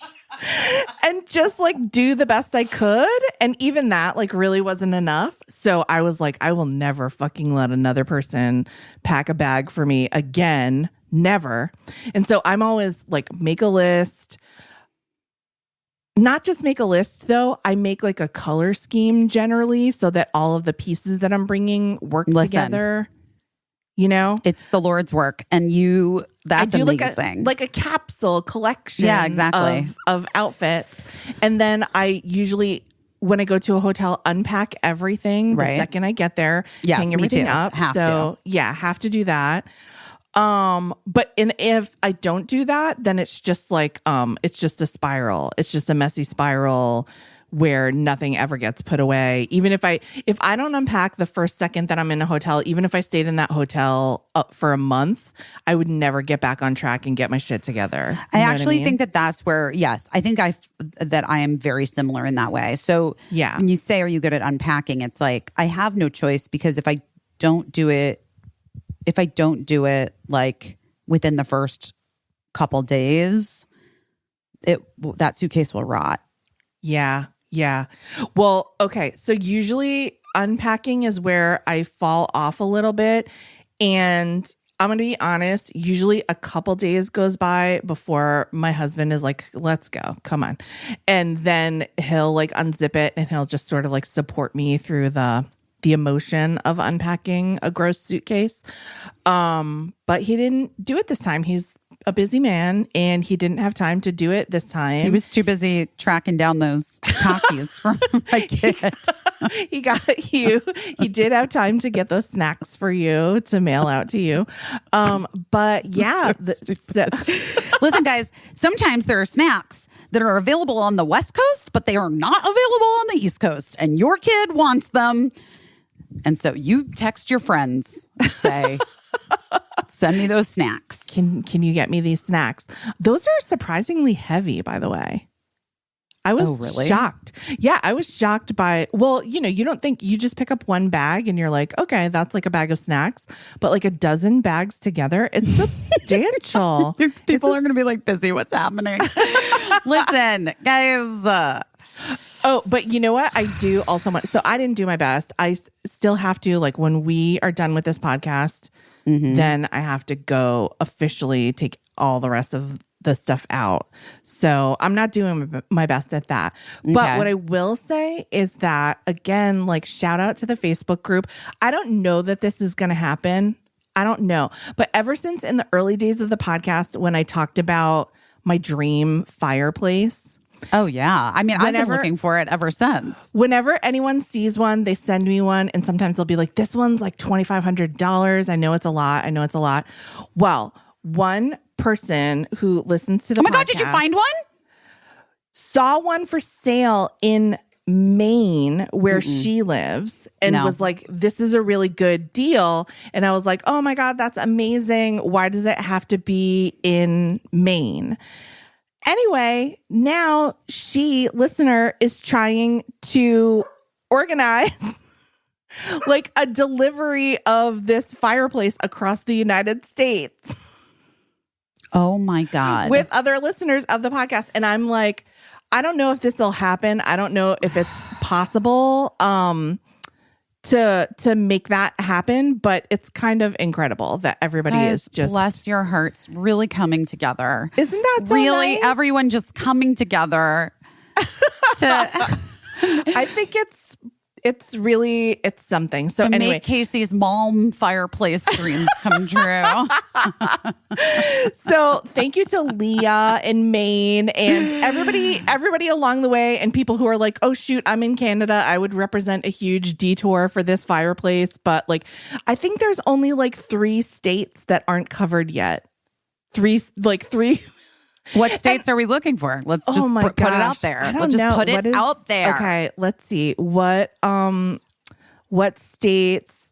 Ohio is covered. Maine. Somebody's got Tennessee. Somebody's got Arizona, Missouri, Illinois. People are like, I'm in Canada. I'm in another country. The only states we seem to be missing are Pennsylvania, Indiana, Kansas, and Colorado. And then somebody said, I got Pennsylvania. I could do it as long as it fits in my car. Wait, Pennsylvania, Indiana. So I think Pennsylvania's covered. I think just Indiana, Kansas, and Colorado. Colorado. Well, Darcy's in Colorado.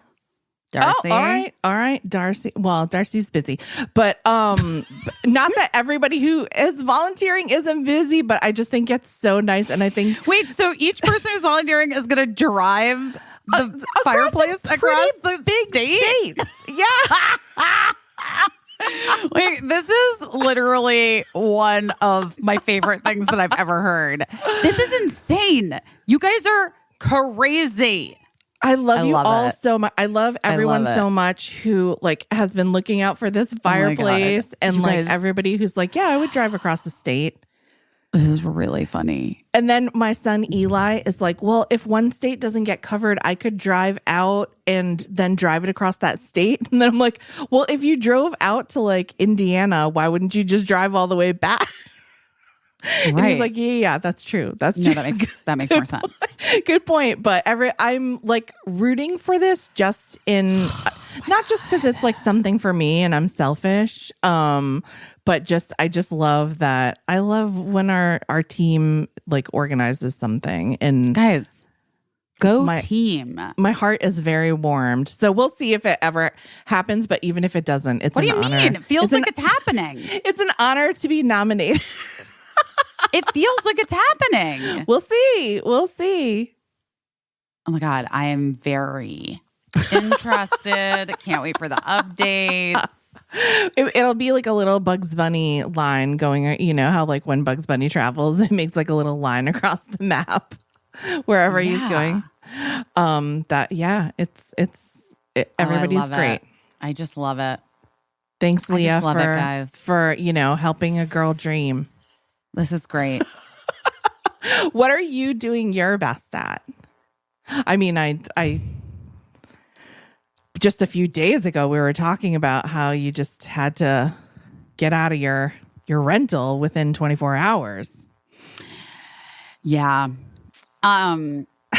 That's been Wait, we didn't talk about this. I'm sorry to interrupt you, but literally you texted me emergency pod and like after I went home. Yes. And I was like, oh, maybe. Yeah, there's a lot going on. Wait, had the war even started?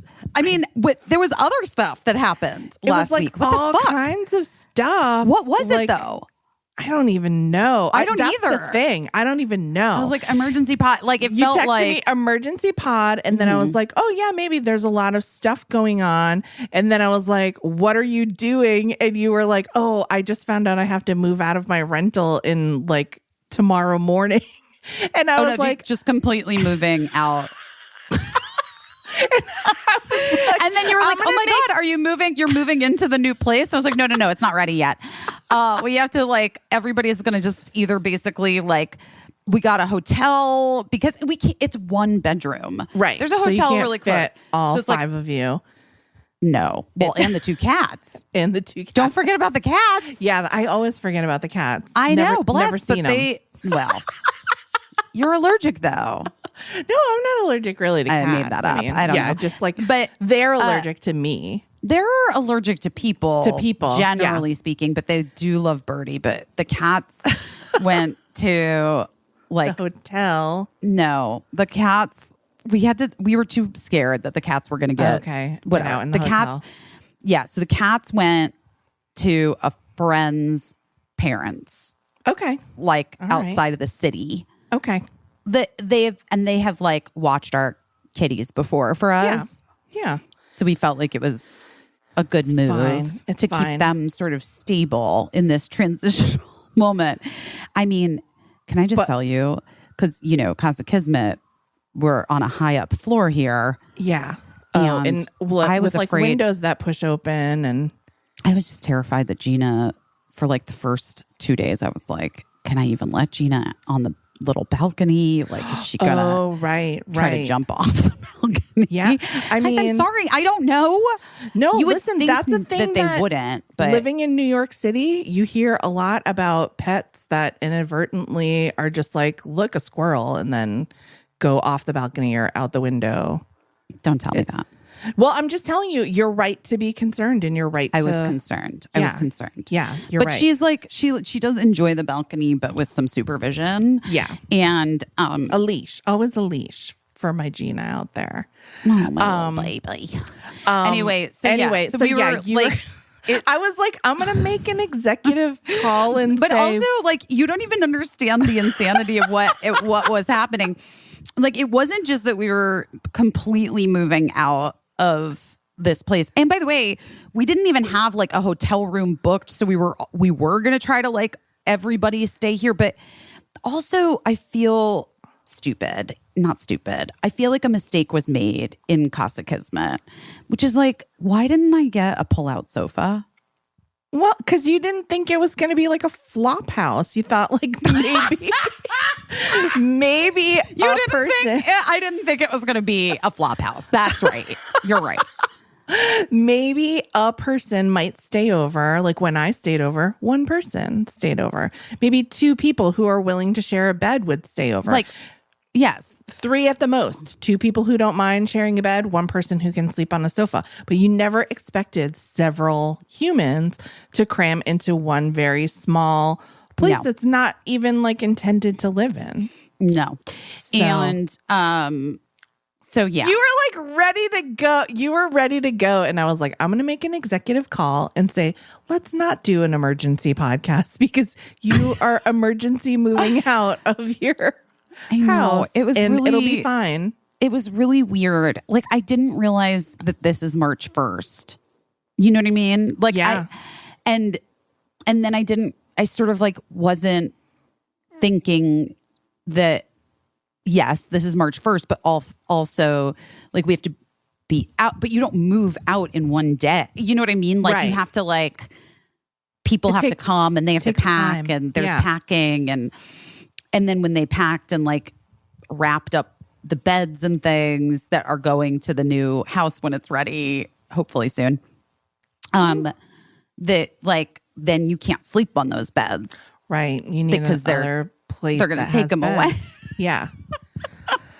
But anyway, can I tell you? So happy to be out of the dungeon and into the light of Casa Kismet. That's great. And even though Cricket declared that she hates it here because I don't have a television. Oh, fair. That's a hateable trait. And Birdie's mad that I didn't rent a 2-bedroom office. I was like, Birdie, I don't even know where to start with this complaint. I think Birdie needs to participate in the family's budgeting to see how. I mean, you don't need my advice on, Well, but by the way, can I tell you something? After Birdie got that job last summer, don't even talk to the kid because they've like made more money. They made more money in 2 episodes of television that they'll get someday when they're 18, I guess, in their Coogan account than I made, my entire time as a teenager working endlessly for California Pizza Kitchen and babysitting and at the Body Shop making gift baskets at the mall. It's true. So, but it's unfair. Yes, is all I'm going to say. Yes, but I keep saying to Birdie, I'm like, but it's not real. It doesn't even exist. Yeah, like, it's not yours. It's not yours yet. It's very lucky and not the real world for most people. But also, yeah. Well, because also you guys know Hollywood Break at home. There's like a minimum that you get paid. You can be allowed to be paid on a TV show. Yes. Yeah. So it's not same with like writers. It's not, right. Yeah. So it's not like I could say to them like, please pay Birdie $12 an hour. Maybe Birdie can rent a 2-bedroom for that you can stay at. No, but by the way, so then like, making this bedroom in here, like trying to make it cute, whatever. Birdie's just decided like, oh, it's their bedroom. Like they just have posted up and like day one, just like, can you leave, please? I'm like, oh, oh God, what am I doing? And then like Mark went to see his parents. And so the kids and I were just in the apartment on the weekend.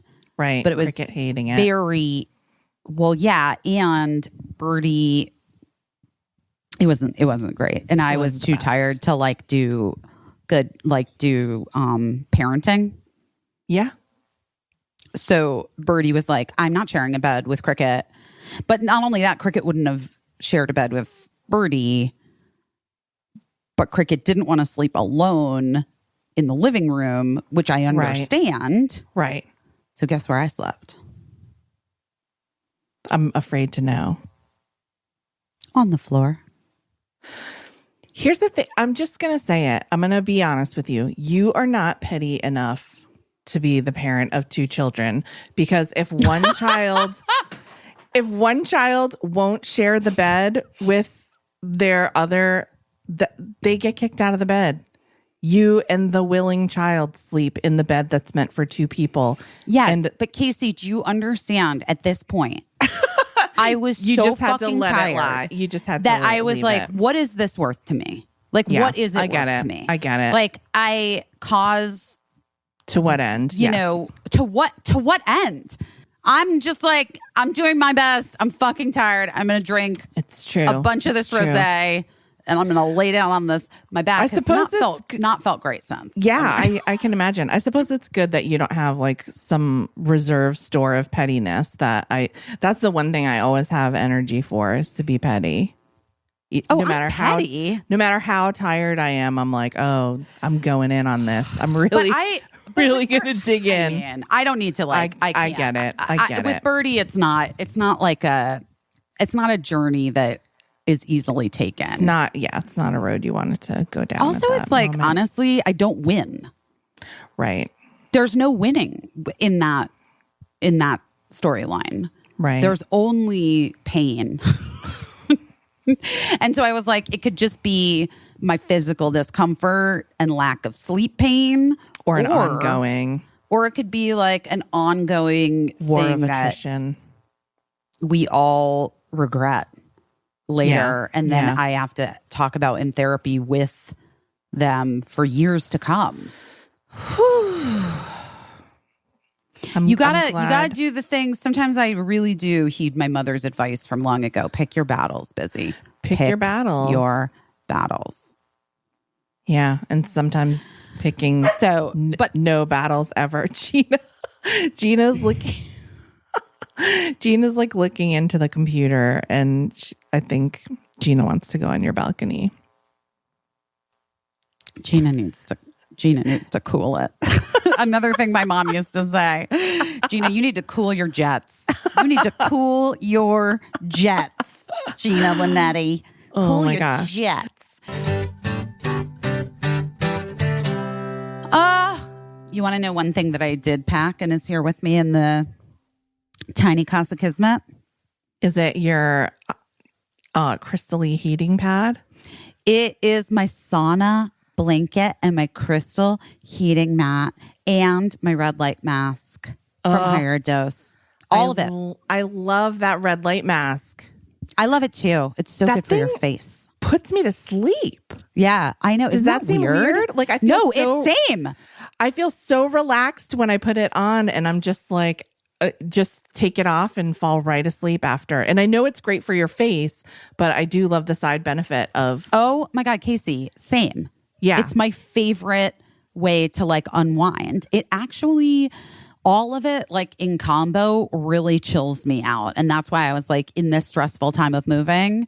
Yes. Those are things that, like, even though there's maybe not space for it here, I'm going to shove it under the bed so that I can pull it out and experience the benefits of infrared and feel relaxed and grounded and rejuvenated. Yes. And it's pretty incredible. So Higher Dose is basically a one-of-a-kind at-home spa experience at the intersection of wellness and health and beauty. A lot of you have seen me laying on my, crystal heating pad and using my Higher Dose sauna blanket where I wrap myself up and get to sweat it out. You love heat so much. I do. I'm a little lizard.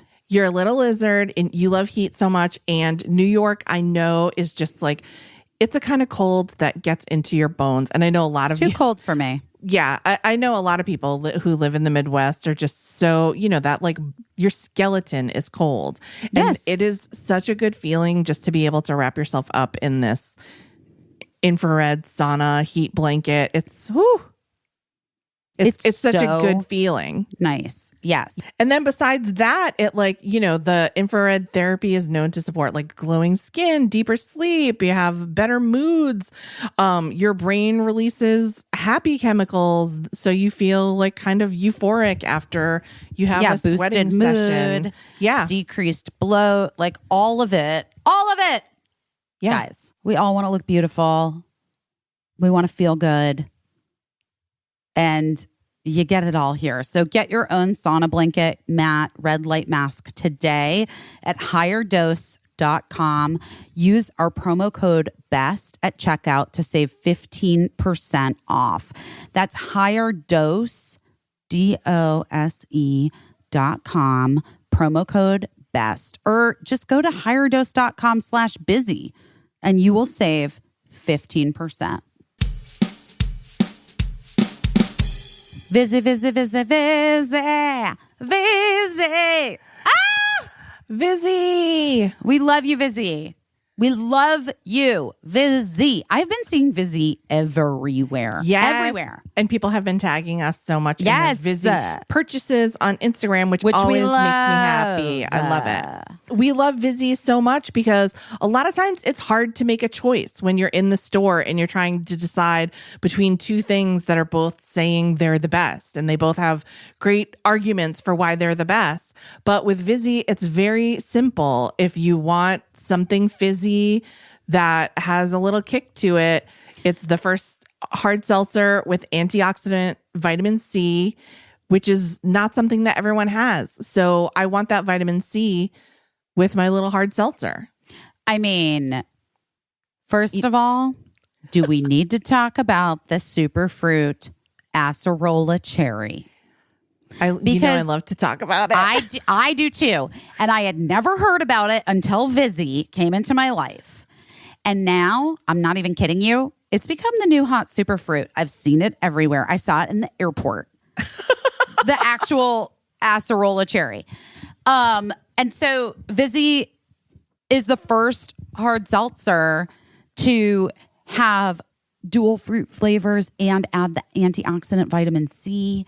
It's so delicious and bold. It's a hard seltzer with like the best flavors: pineapple, mango, black cherry, lime, strawberry, kiwi, blueberry, pomegranate, papaya, passion fruit, watermelon, strawberry, blackberry, lemon, raspberry, tangerine. Vizzy also has a lemonade hard seltzer as well as a watermelon hard seltzer. And you know what? I am looking forward to the summer. And I am looking forward to that watermelon hard seltzer. And until then, I'm just going to drink it and pretend. I'm a pineapple mango girl, but also a blackberry lemon is a mood for me. And yes, I 100% agree with you. The summer lemonade hard seltzer and the watermelon hard seltzer can't go wrong for me. You can't go wrong. Very exciting. Guys, I want you to step up your seltzer game with Vizzy. To find out where you can purchase Vizzy, go to VizzyHardSeltzer.com/busy. That's Vizzy, VIZZY, hardseltzer.com/busy, BUSY. And to get updates on the latest flavor drops and more, sign up for the emails at VizzyHardSeltzer.com/subscribe. That's VizzyHardSeltzer.com/subscribe. You got to be 21 and older to drink. Obviously.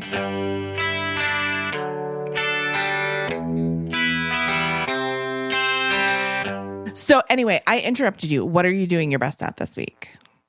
Besides sleeping on the floor and not starting shit.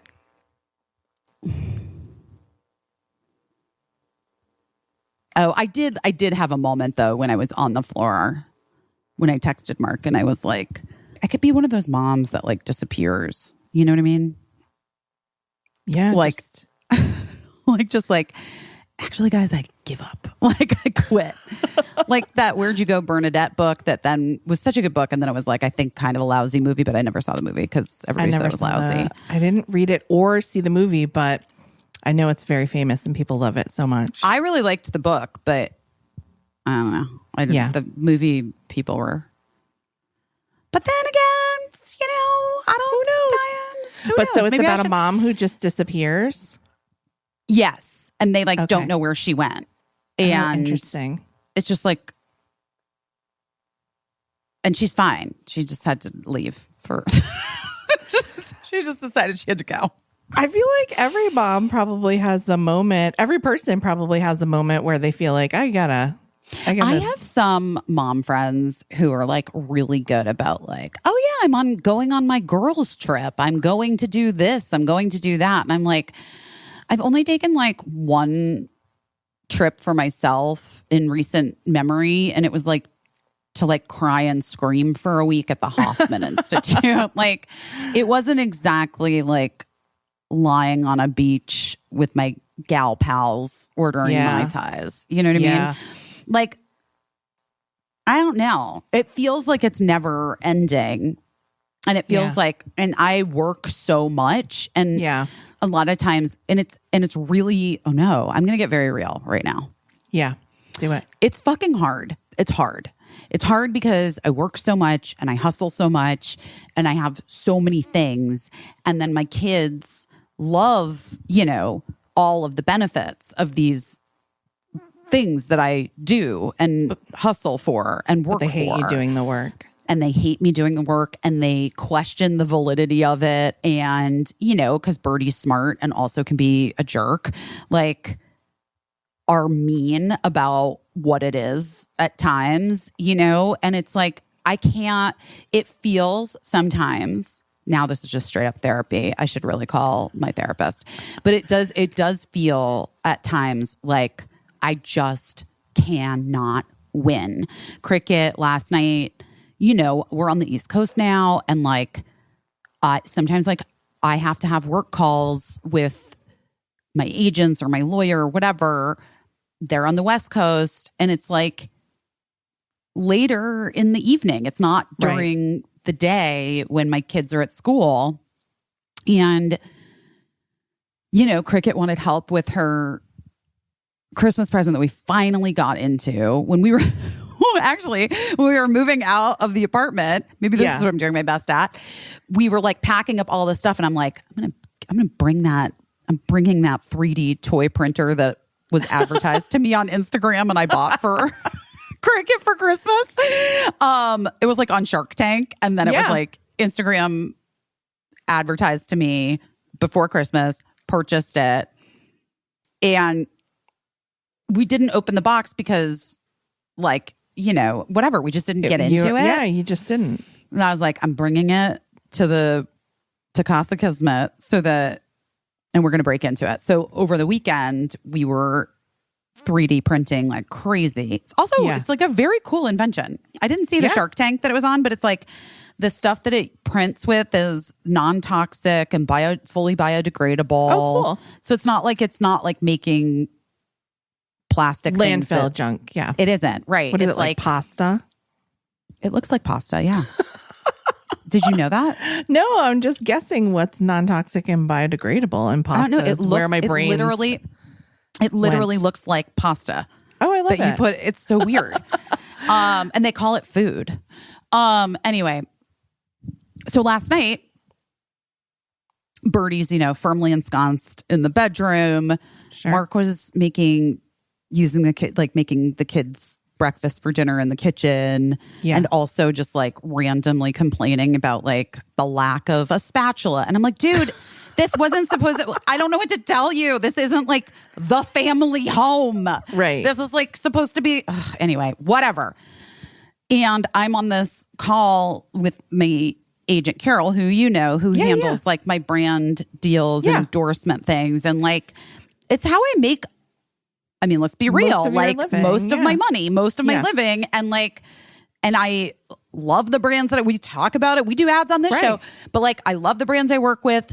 And when I get offers on things or when she has inquiries about me, I really talk it through with her and I have questions, and it's a whole thing because I want to make sure that it makes sense for me to do it. But at the same time, I want to do it because that's your a lot of my income, you know? And I know that doesn't last forever. And so, anyway, on the phone, Cricket like had a question about the printer thing.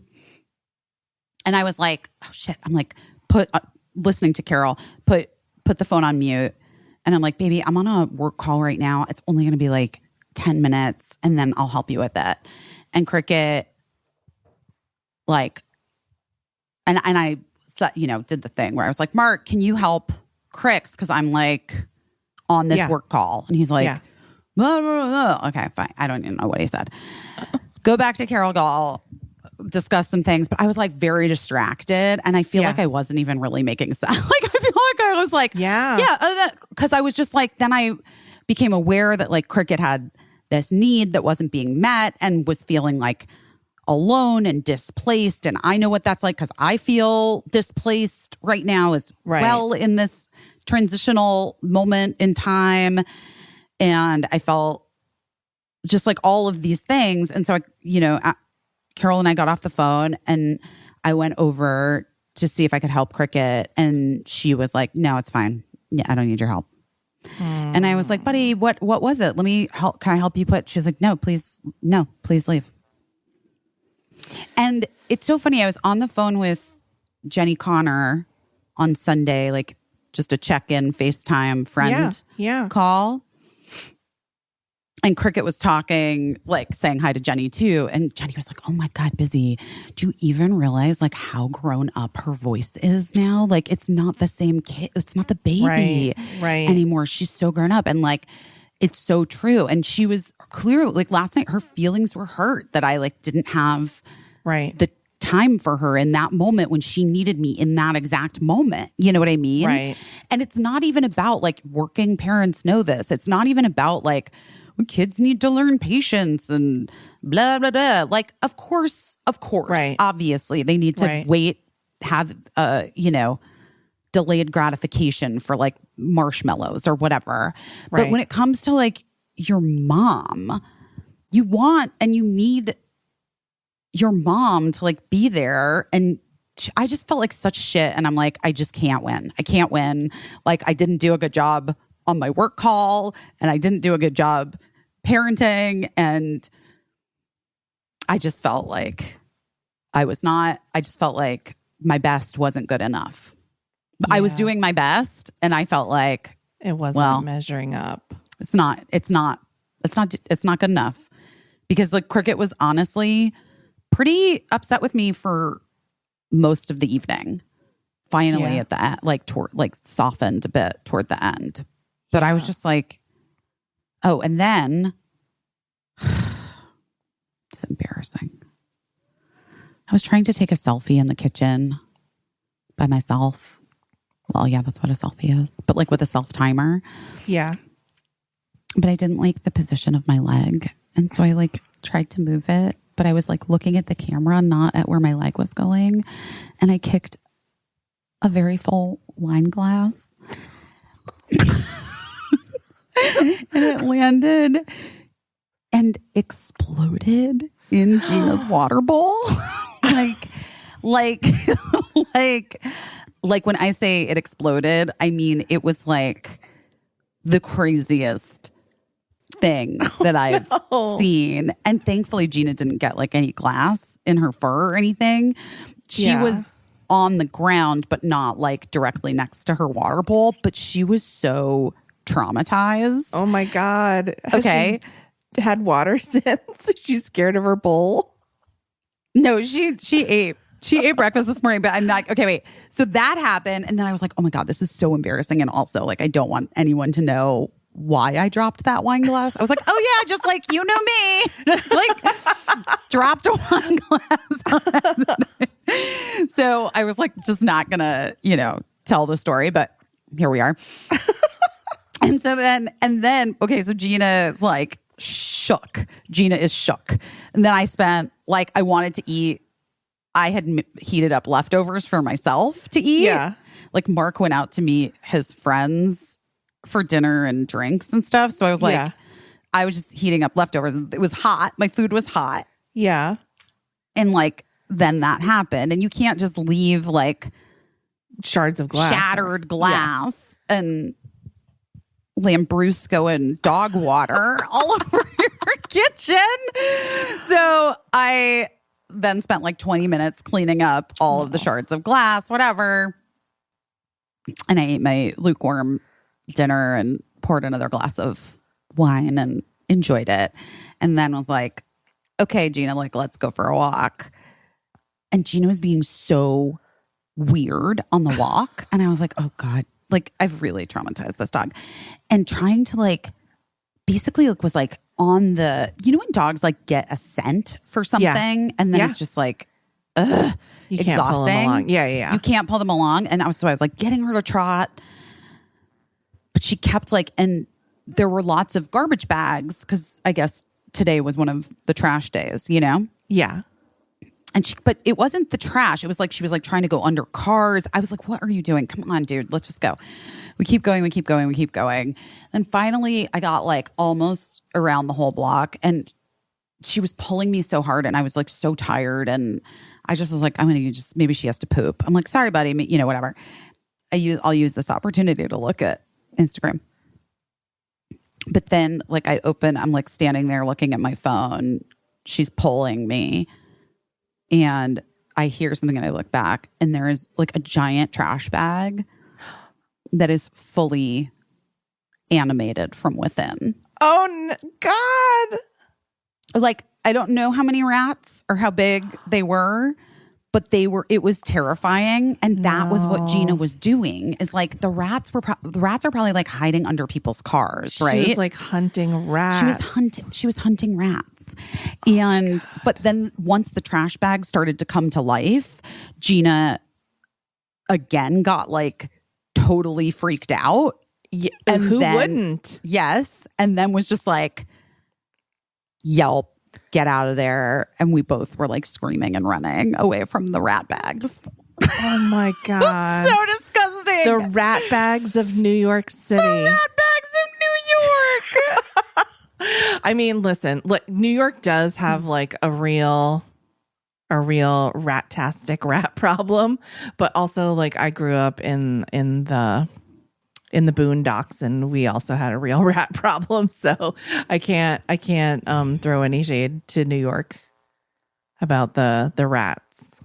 But I have seen they've been on like subways and stuff lately.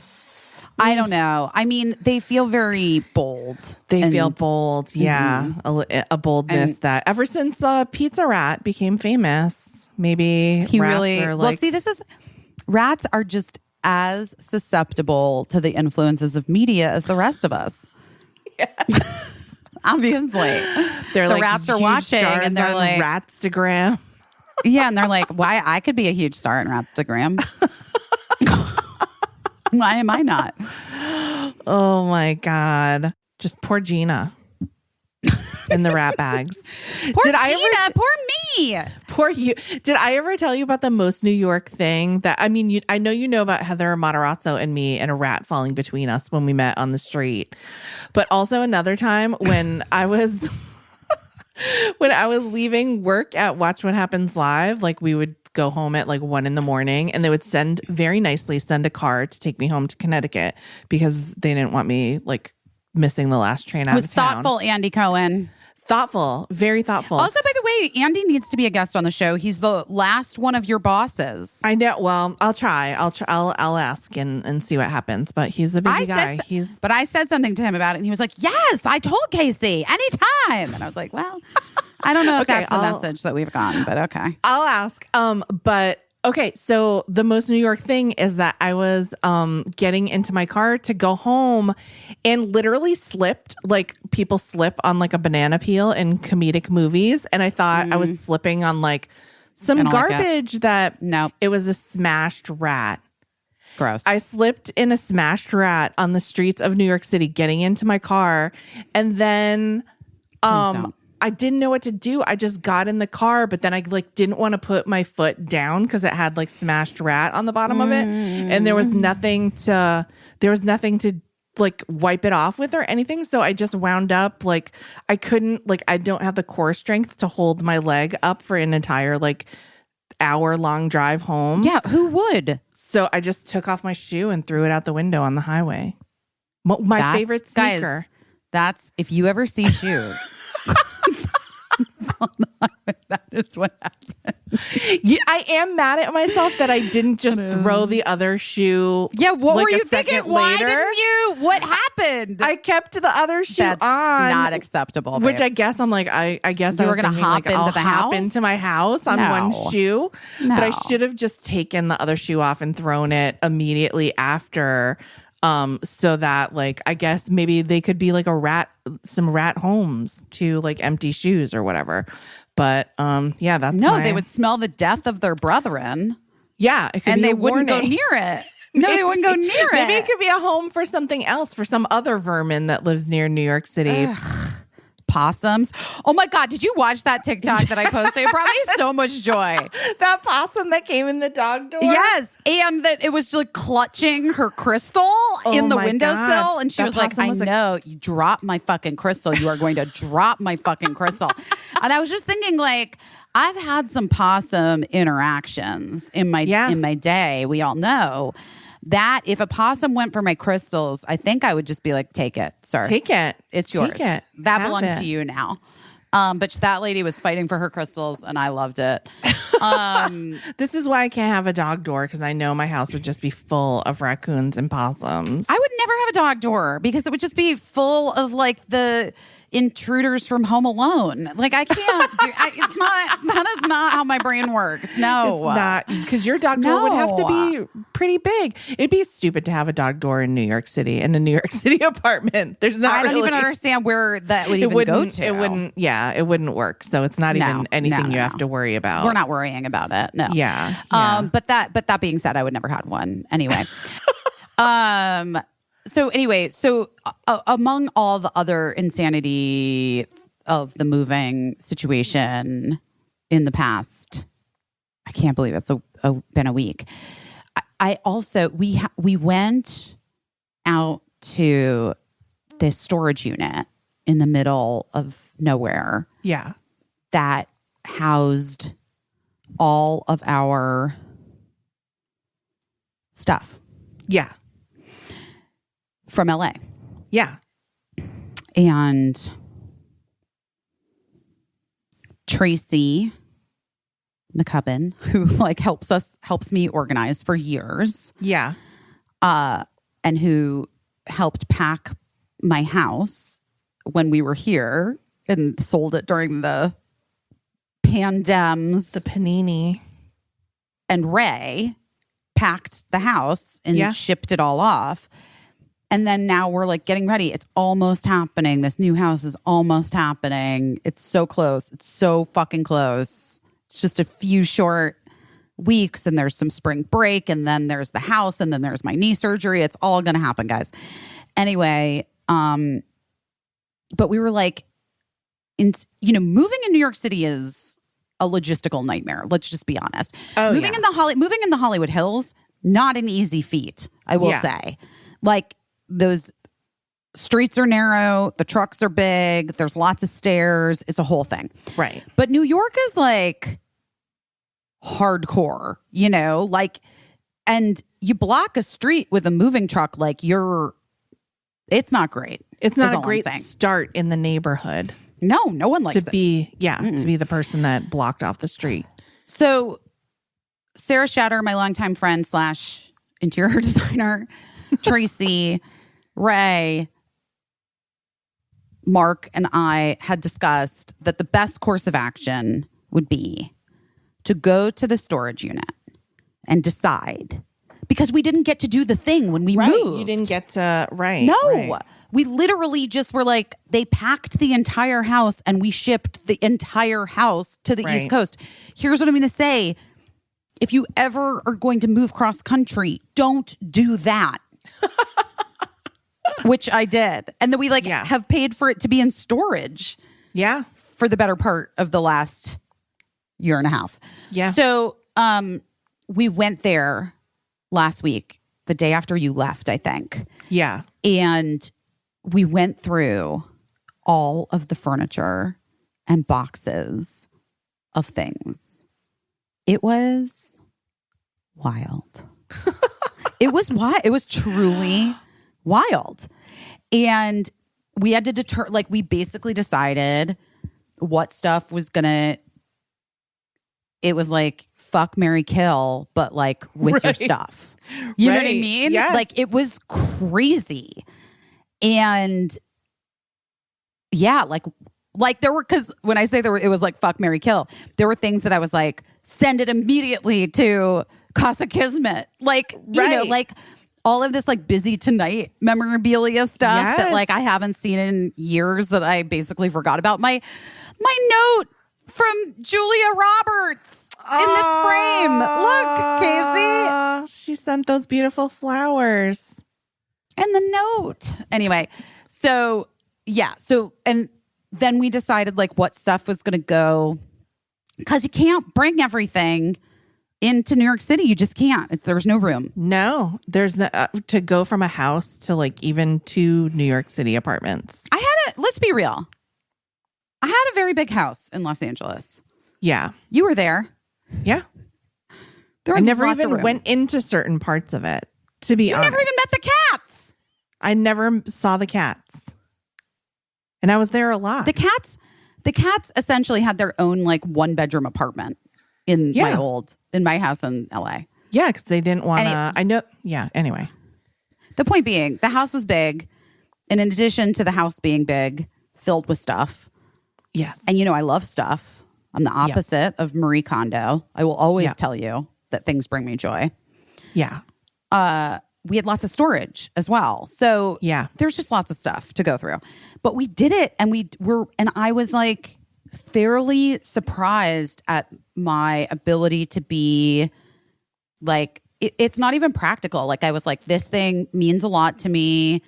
Yeah. And therefore needs to go here. Like this thing reminds me of some good things, but like honestly, please pack your knives and go. So you are like Marie Kondo. I did it. I did it. Condo Well, it like was, state. I reached a condo like state only because it was so much shit. Yeah. Like so much. And with the kids stuff, I mean, now guys, my parents at home listening, imagine that a year and a half ago, 2 years ago, a year and a half ago, because it's been 2 years, almost exactly 2 years since the shutdown, right? So imagine a year and a half ago, you left for 3 weeks. And then you never returned home. And some of the kids, like clothes we sent for and showed up. Yeah. And toys like we sent for and they showed up when we moved into the house that we ended up renting for like a year. Yeah. But a lot of their clothes and toys just stayed and then got packed up and put into storage. So now I'm looking at clothes that are like 2 sizes too small for either kid. And I'm like, but because I am me, I did have to dig through because I was like, but what if it's like a thing that's like very sentimental? Right. Like I found this like little jumpsuit of Birdie's that I was like, I have to keep this jumpsuit. Yeah. And this is the stuff that like my mom held on to for me that I love. Like I don't love when the boxes of trash Barbies would show up. You remember I told you this? Like my mom would show up to LA with like Biz, I brought some of your old stuff, and I would open a box and it would just be like Barbies mixed with trash. And my God. There'd be like mold on some of the Barbies' heads because they were like, submerged in a pool or something. Like, oh my God. I'm just saying, like, moms carefully saving mementos, like beloved toys, like that kind of thing is, I think, really sweet and nice when your kids are over. My mom, not over. when your kids are older and they come over, you can have. My mom, one time, I think she still has some of my stuff, but at some point, I don't know why, she brought like a prom dress, like the cutest prom dress I ever had in my many proms that I attended. She just brought that and she was like, oh, I thought you would want this. And I was like, oh, okay. Like she probably just wanted that spot for something. And she gave me this prom dress and I was like, oh my God, it's so tiny, first of all. But then also like, what am I going to do? You know, like I was like, and it was near Christmas time and I didn't pay much attention to it. But then all of a sudden, like my older son like disappeared for a while. And then he comes down the stairs wearing like work boots and the prom dress. That's and hilarious. He was like, oh, I put it on in case you want to take a picture because you're never going to have a daughter that you can give it to. That's really funny. He was like, I just thought you'd want to see. I picked it up and it looked like it would fit. So anyway, here I am. Do you want to take a picture? Oh, my sweet this God. like wild picture of like 13-year-old Eli, by the way, in my prom dress and like winter boots or something. I'm obsessed. I love it. But I have no idea where that prom dress is now, even though I do love it and wish it well wherever it is. Well, bless you, prom dress. So you went through all your stuff. Yeah, we did it. And we like, there were like, just this stuff, like this stuff is going to the house, like the new house. Yeah. This stuff is going to like, essentially we sent it like upstate. Yeah. And from there upstate, like I'll probably sell a bunch of stuff. Okay. And just like get rid of, and then there was just like the total donation, immediate, like just donation pile. Just parting ways. Yeah. Uh-huh. Yeah. I mean, there are some things that like, I'm still like, I don't quite know where it goes. So I sent it upstate and then I'll figure it out. But I figured like upstate was a good place for things to go where they could be, I could like end up they have so many good like resale furniture, antique furniture places up there, and I can probably sell a lot of stuff. Wait, is that the same storage that had the neon from Busy Tonight? I got it. Yeah. Mm-hmm. Oh my gosh, it made it. It's I wondered if it should come to Casa Kismet, and then I was like, is that so weird? You know what I mean? Like, I had that thought. I was like, should I hang it over the bed in Casa Kismet? Is that cute? And then I was like, or is that insane? Good question. It is a good question. Until there's a Busy Tonight museum where it'll go eventually, I suppose. Wait, you don't think that the Smithsonian's going to ask for it? I think they probably will. They probably they probably felt weird about it and didn't know what your plans were for it. Okay. I would assume that the Smithsonian, but actually now that I think about it, maybe it should come into Casa Kismet. I mean, at least the Hey Guys one. Here's a question. I have both of them. Here's a behind the scenes trivia for Busy Phillips. Birdie's home.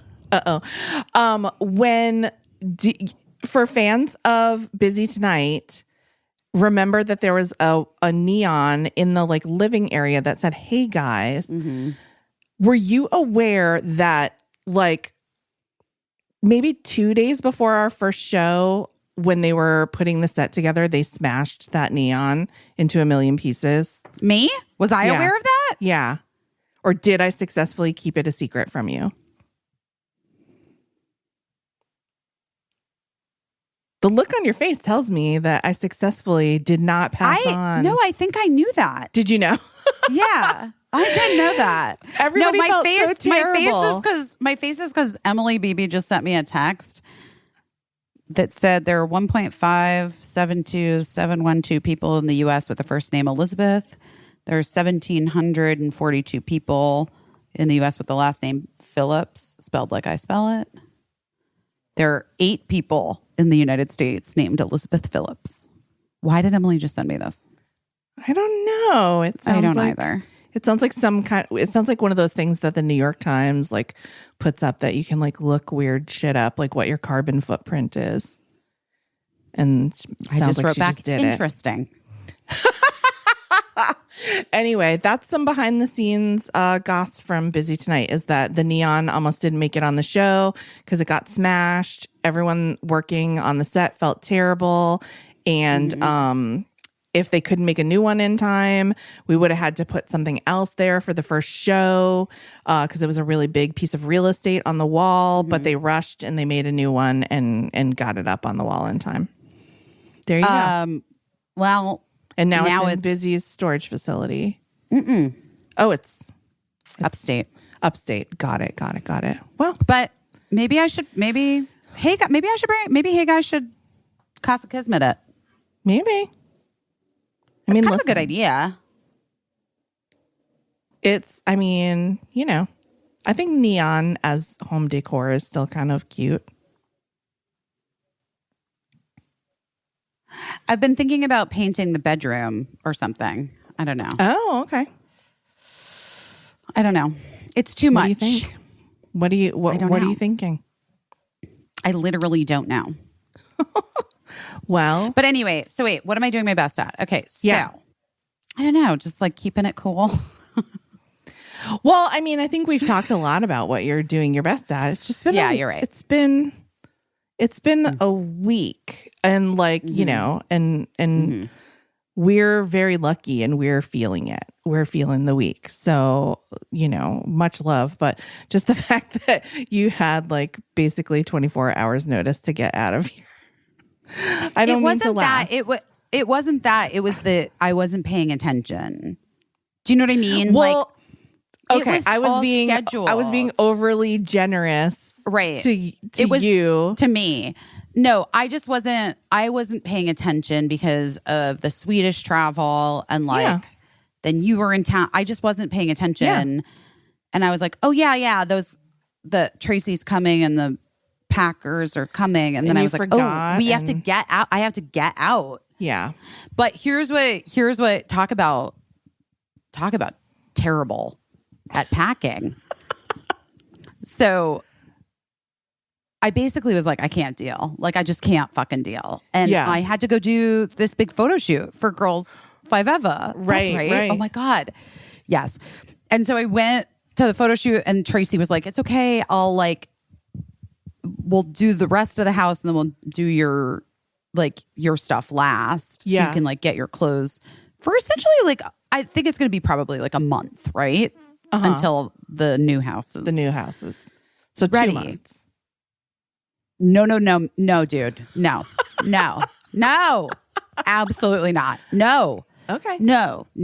We have a drop date. That's it. Date. Okay. Yeah, because also I am still getting this knee surgery. Right. So I basically have 1 week to move the family into a whole new house and then get my knee surgery. Yeah.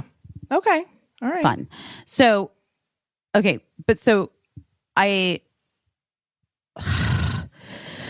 pulled a bunch of clothes, packed a bunch of things, like thinking I'm definitely I'm probably going to go. We're probably going back to the West Coast during spring break. Right. Probably I know I'm going to South by Southwest. Here's what I didn't pack. What? Any really, really warm coat. Right. It was like none of my puffer coats. Sure. It was 20 degrees yesterday. My Uggs to walk Gina don't have that. I have 2 separate shoes that don't have pairs. Sure. Because you threw the other one out the window on the highway. I stepped on a rat and threw it out the window. I don't have boots. Nana packed for you. But I have literally 7 or 8 different pairs of funky sneakers. Which is not a shoe that I particularly wear a lot. One might say that that's your true identity. If that's what you went for, maybe it's your true identity. It's like a lot of like funky colored sneakers. You got to own it and be who you are and who your subconscious is trying to tell you are. Yeah, I guess so. I guess that's who I am. I guess. I was like, what is this? What is this mess? Oh, but man.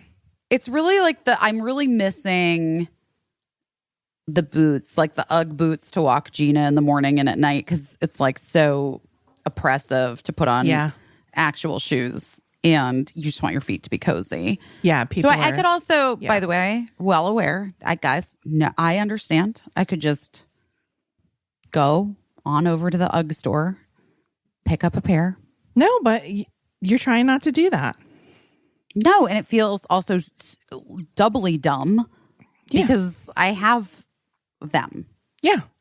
So and they're like literally from the 90s. Yeah. You're doing what, women so often do, punishing yourself.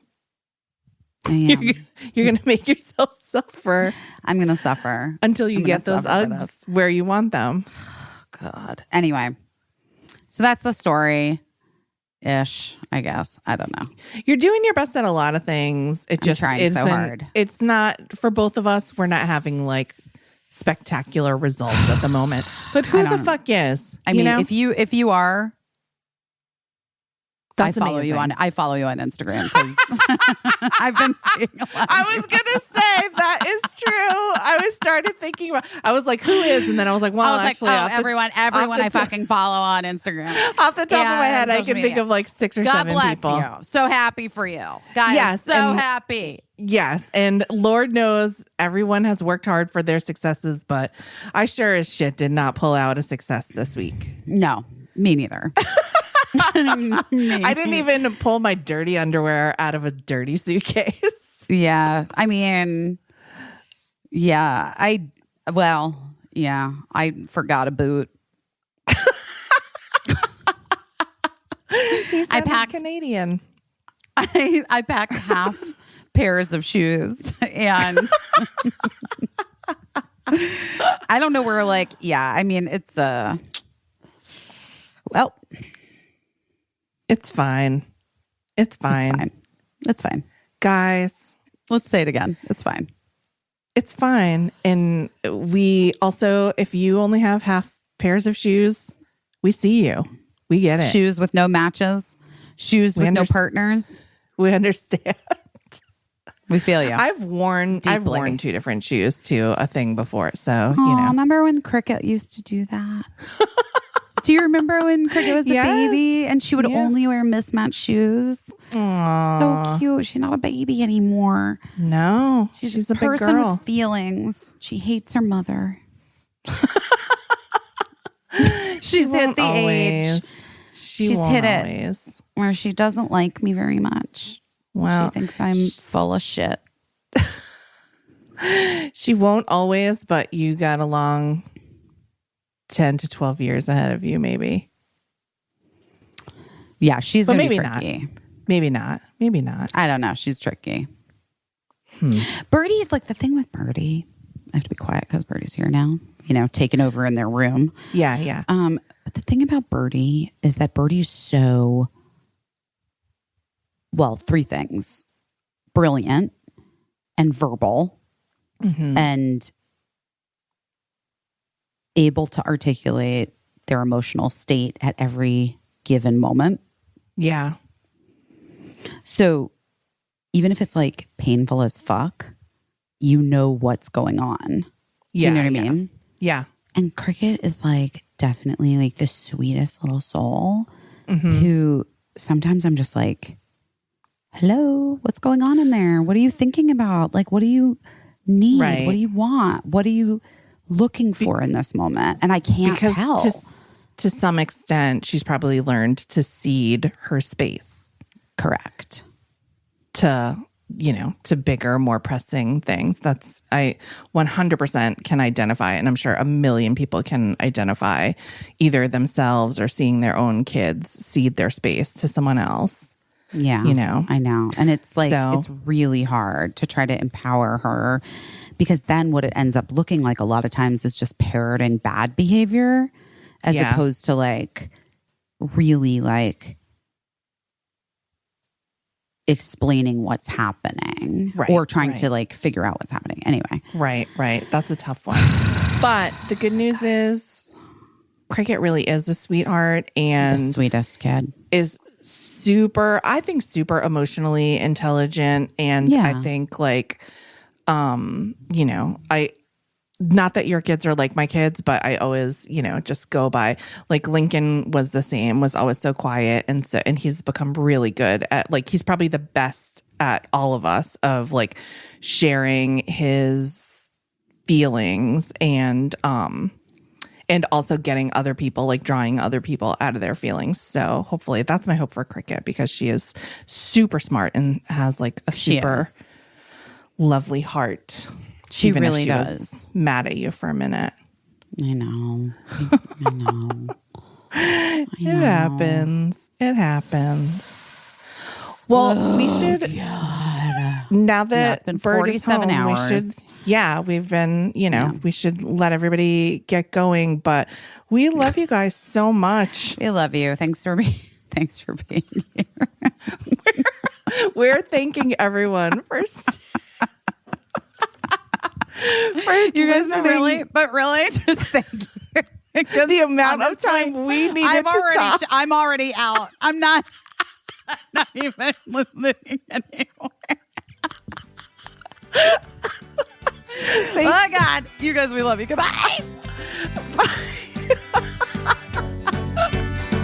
I don't know what I'm doing, but I'm doing my best.